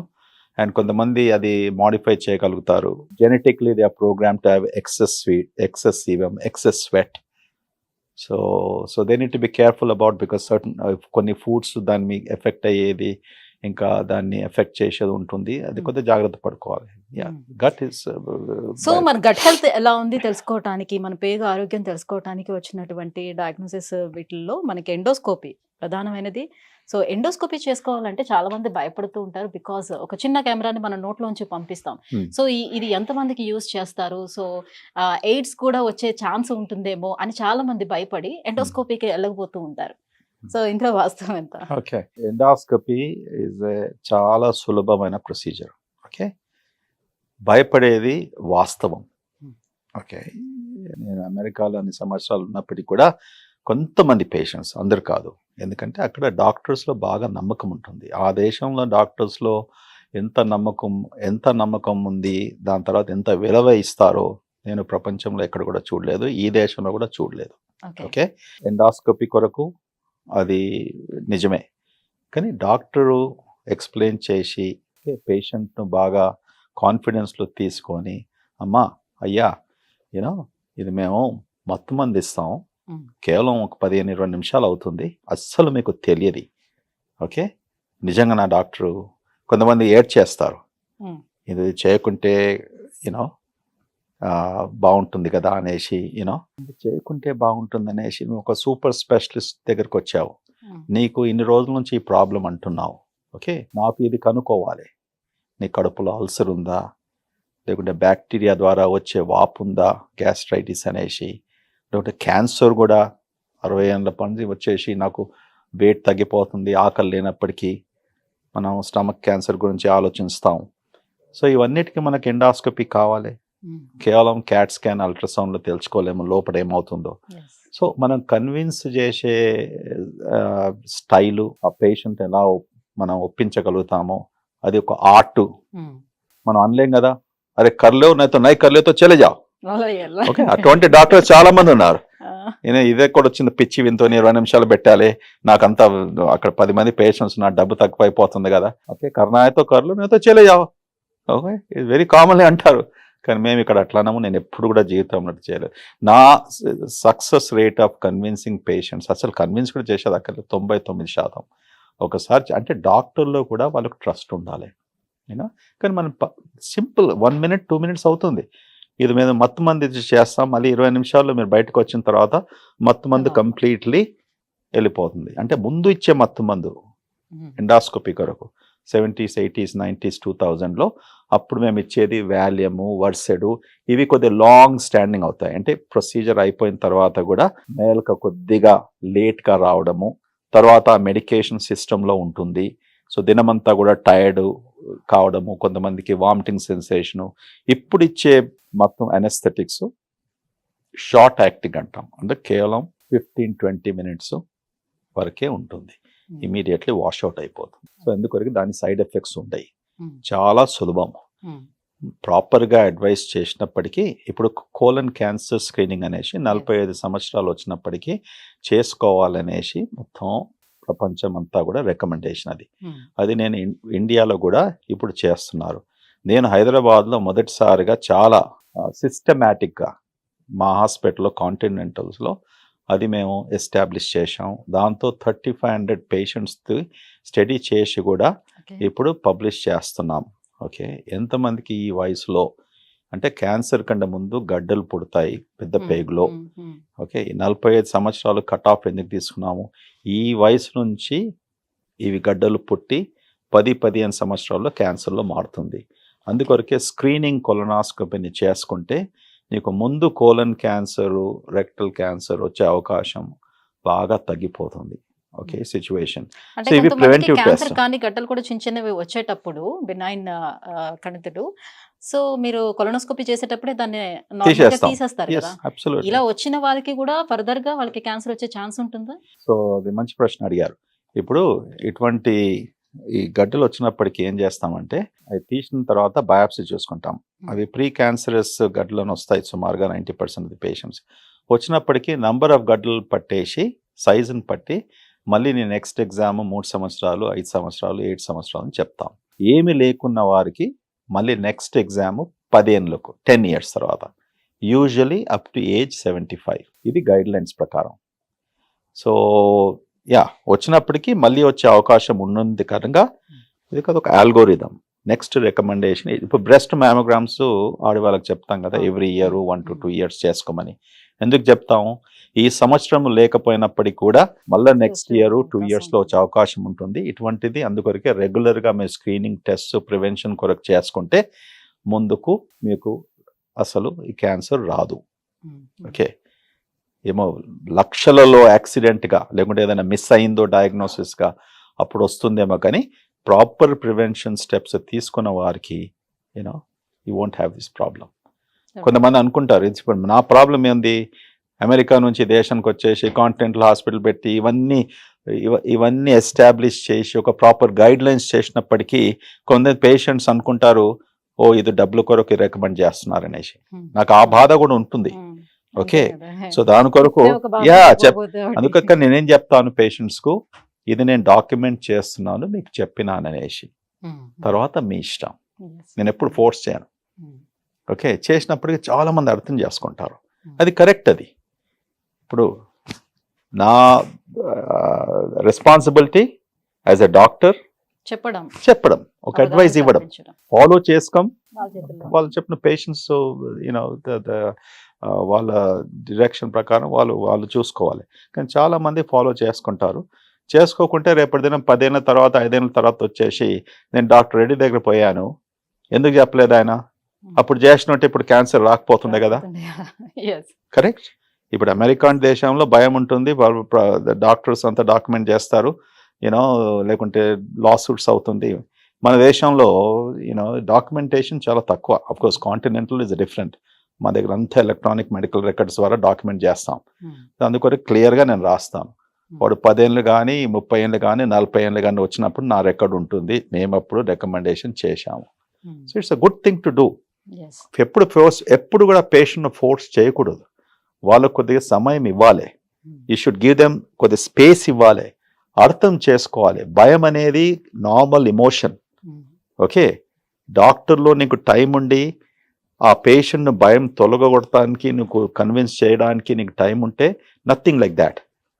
Okay, otherwise give some space. ఇప్పుడు మీరు అన్నట్టుగా ఇప్పుడు ఈ cancers ఇలాంటివి వచ్చేటప్పుడు పెద్ద పెద్ద ఇష్యూస్ వచ్చేటప్పుడే సో వాళ్ళు ఆ టైంలో అనుకుంటారు ఇది బాగా ఖర్చుతో కూడుకున్నటువంటి ట్రీట్మెంట్స్ కాబట్టి ఆ టైంలోని ఇన్సూరెన్స్ లాంటివి ఉంటే బాగుండేమో, లైఫ్ సేవ్ అవుతుంది కదా, ఆ టైంలో ఆలోచిస్తూ ఉంటారు. సో మన ఇండియాలో చాలా వరకు చూసుకుంటే 100%లోని 90% మెంబర్స్ కూడా ఇప్పటికీ కూడా ఇంకా హెల్త్ ఇన్సూరెన్స్ తీసుకొని వాళ్ళే, చదువుకున్న వాళ్ళు కూడా తీసుకొని వాళ్ళే చాలా మంది ఉన్నారు. సో టోటల్ గా మన ప్రభుత్వాలు ఇన్సూరెన్స్ విషయంలో ఎలాంటి మార్పులు తీసుకొస్తే బాగుంటుందని మీ ఆలోచన, మీ ఒపీనియన్?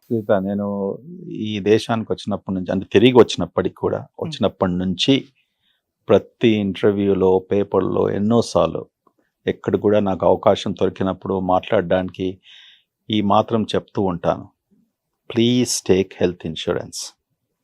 ఓకే, ఎందుకంటే మన దేశంలో ఇంత చీప్ ప్రీమియంతో హెల్త్ ఇన్సూరెన్స్ ఎంత ఈజీగా దొరుకుతుందో ఎక్కడ కూడా లేదు.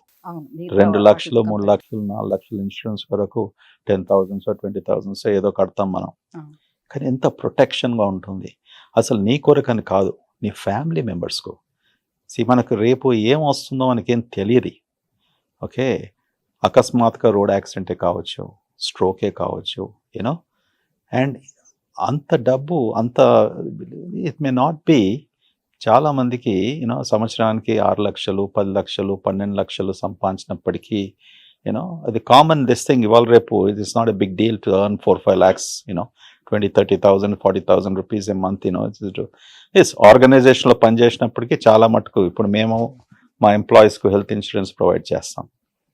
ఇప్పుడు మా ఇంట్లో పనిచేసే వారికి కూడా నేను 5 ఏళ్ల క్రితం అందరికి కూడా హెల్త్ ఇన్సూరెన్స్ హాస్పిటల్ ఉన్నప్పటికి కూడా నేను చేశాను. ఎందుకని?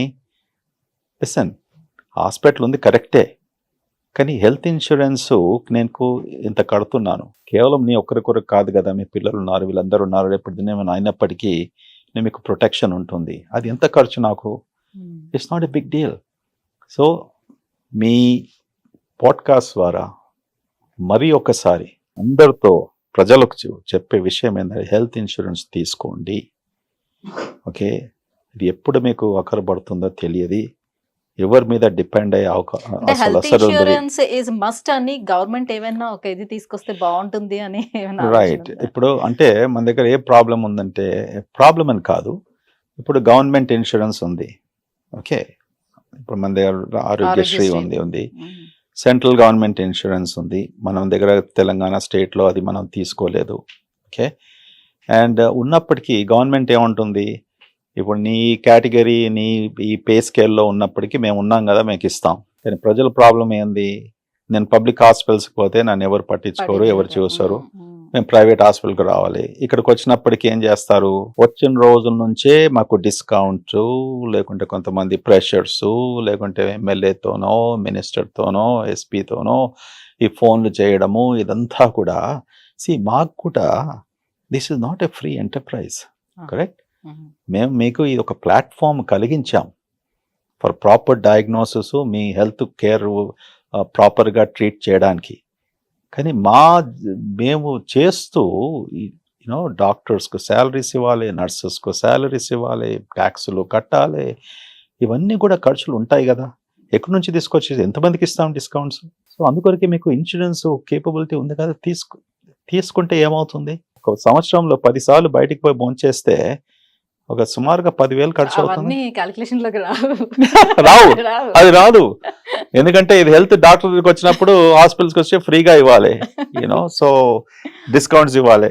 So anyhow the bottom line is ఏంటంటే చివరికి అర్థం చేసుకునేది, ప్లీజ్ అందరూ హెల్త్ ఇన్సూరెన్స్ తీసుకోండి. ఇది మీకు మీ ఫ్యామిలీకు చాలా ఉపయోగపడుతుంది. ఏమన్నారంటే ఇప్పుడు ఒక పేషెంట్కు డయాబెటీస్ వచ్చినప్పటికీ పని చేస్తుంటే ఆ శాలరీ నుంచి సుమారుగా 30% వరకు కేవలం ఆయన ట్రీట్మెంట్లో వెళ్ళిపోతుంది. Okay, it's a dangerous thing. నీకు chronic disease, kidney disease, diabetes, blood pressure ఉన్నప్పటికీ నువ్వు సంపాదించే ప్రతి మంత్ శాలరీ నుంచి అప్రాక్సిమేట్లీ 30% వరకు నీ మెడికేషన్స్, నీ డయాగ్నోస్టిక్ టెస్ట్లోనే ఖర్చు అయిపోతుంది. అంటే ఇప్పుడు మీరు యుఎస్ నుంచి వచ్చారు కాబట్టి మీకు ఐడియా ఉంది కదా, సో అక్కడ సంపాదించిన దాంట్లోనే ఒక 50% ట్యాక్స్ రూపంలో తీసుకుంటారు. సో దానికి వైద్యానికి కానివ్వండి, చదువుకు కానివ్వండి అన్ని ఫ్రీ ఇస్తారు. మనకి ఇక్కడ ట్యాక్స్ పోతుంది, ఎక్స్ట్రాగా ఇవి కూడా తీసుకోవాల్సి వస్తుంది కదా.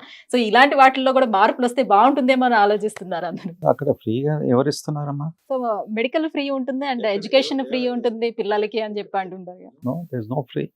మెడికేర్ 65 సంవత్సరం తర్వాత మెడికేర్ ఫెడరల్ గవర్నమెంట్ ఇన్సూరెన్స్ ఉంటుంది. ఆఫ్టర్ 65 తర్వాత. ఓకే, దానికంటే ముందు ఏదైనా మేజర్ డిసెబిలిటీ వస్తే, అంటే నీ రోడ్ ట్రాఫిక్ యాక్సిడెంట్లో, లేకుంటే నువ్వు పని చేసేటప్పుడు ఫ్యాక్టరీలో నీకేమన్నా పర్మనెంట్ ఇంజరీ అట్లా డిసెబిలిటీ వచ్చినప్పటికీ అప్పుడు federal government Medicare insurance before 65 కూడా ఎలిజిబిలిటీ ఉంటుంది. ఓకే, అదర్వైజ్ మెడికేడ్ అనేసి ఒక స్టేట్ ఇన్సూరెన్స్ ఉంది, ఆరోగ్యశ్రీ లాగా. ఓకే, కానీ అది లోవర్ సోషల్ ఎకనామిక్ పీపుల్, దానికి కూడా లిమిటేషన్ ఆఫ్ శాలరీ అదంతా ఉంటుంది. ప్రెసిడెంట్ ఒబామా వచ్చినప్పటికీ అమెరికాలో 30-40 సంవత్సరాల నుంచి ఆఫ్టర్ సెకండ్ వరల్డ్ వార్ అప్పుడు ఇన్సూరెన్స్ ఇంట్రొడ్యూస్ చేశారు. After second world war private insurance has come to America. Corporations, organizations ఎంప్లాయీస్కు ఇన్సూరెన్స్ ప్రొవైడ్ చేయాలనేసి అది కూడా మ్యాండేట్ చేయలేదు, ప్రొవైడ్ చేస్తే బాగుంటుంది అనేసి. ఓకే, సో చాలా మటుకు ఒక చోట పనిచేసినప్పటికీ నీకు ఇన్సూరెన్స్ రావచ్చు సబ్సిడీతోనే, లేకుంటే సెల్ఫ్ ఇన్సూరెన్స్ తీసుకోవాల్సి వస్తుంది. Okay. All business people, small businesses, medium size business వాళ్ళందరూ పర్సనల్ ఇన్సూరెన్స్ తీసుకుంటారు. Right. There is no governmental help there. Okay, ఇక్కడనే ఇంత పెద్ద పెద్ద పబ్లిక్ హాస్పిటల్స్ ఉన్నాయి, ఏమైనా అవుతే నువ్వు పోవచ్చు. అక్కడ అది కూడా లేదా ఉందా? ఫ్రీ అనేది లేదు, free is based upon your age and for certain things and what not. Yeah, ట్యాక్స్లు కరెక్టే, tax you have to pay. ఇంత పెద్ద దేశంలో ఓన్లీ 3% to 4% ట్యాక్స్లు పే చేస్తున్నారంటే నాకు ఆశ్చర్యం అవుతుంది. So if everybody pays the taxes properly, okay, a part of the money goes to health care. ఇప్పుడు అమెరికాలో కూడా అంత డబ్బు ఎక్కడికి ఖర్చు పెడుతున్నారు, 20% is they spending on health care అంటే ట్యాక్సెస్ పే చేస్తేనే కదా. ఇక్కడ కూడా అందరు ట్యాక్స్లు పే చేస్తే we can spend on health care, make it free మీరు అన్నట్టు. Okay, alright.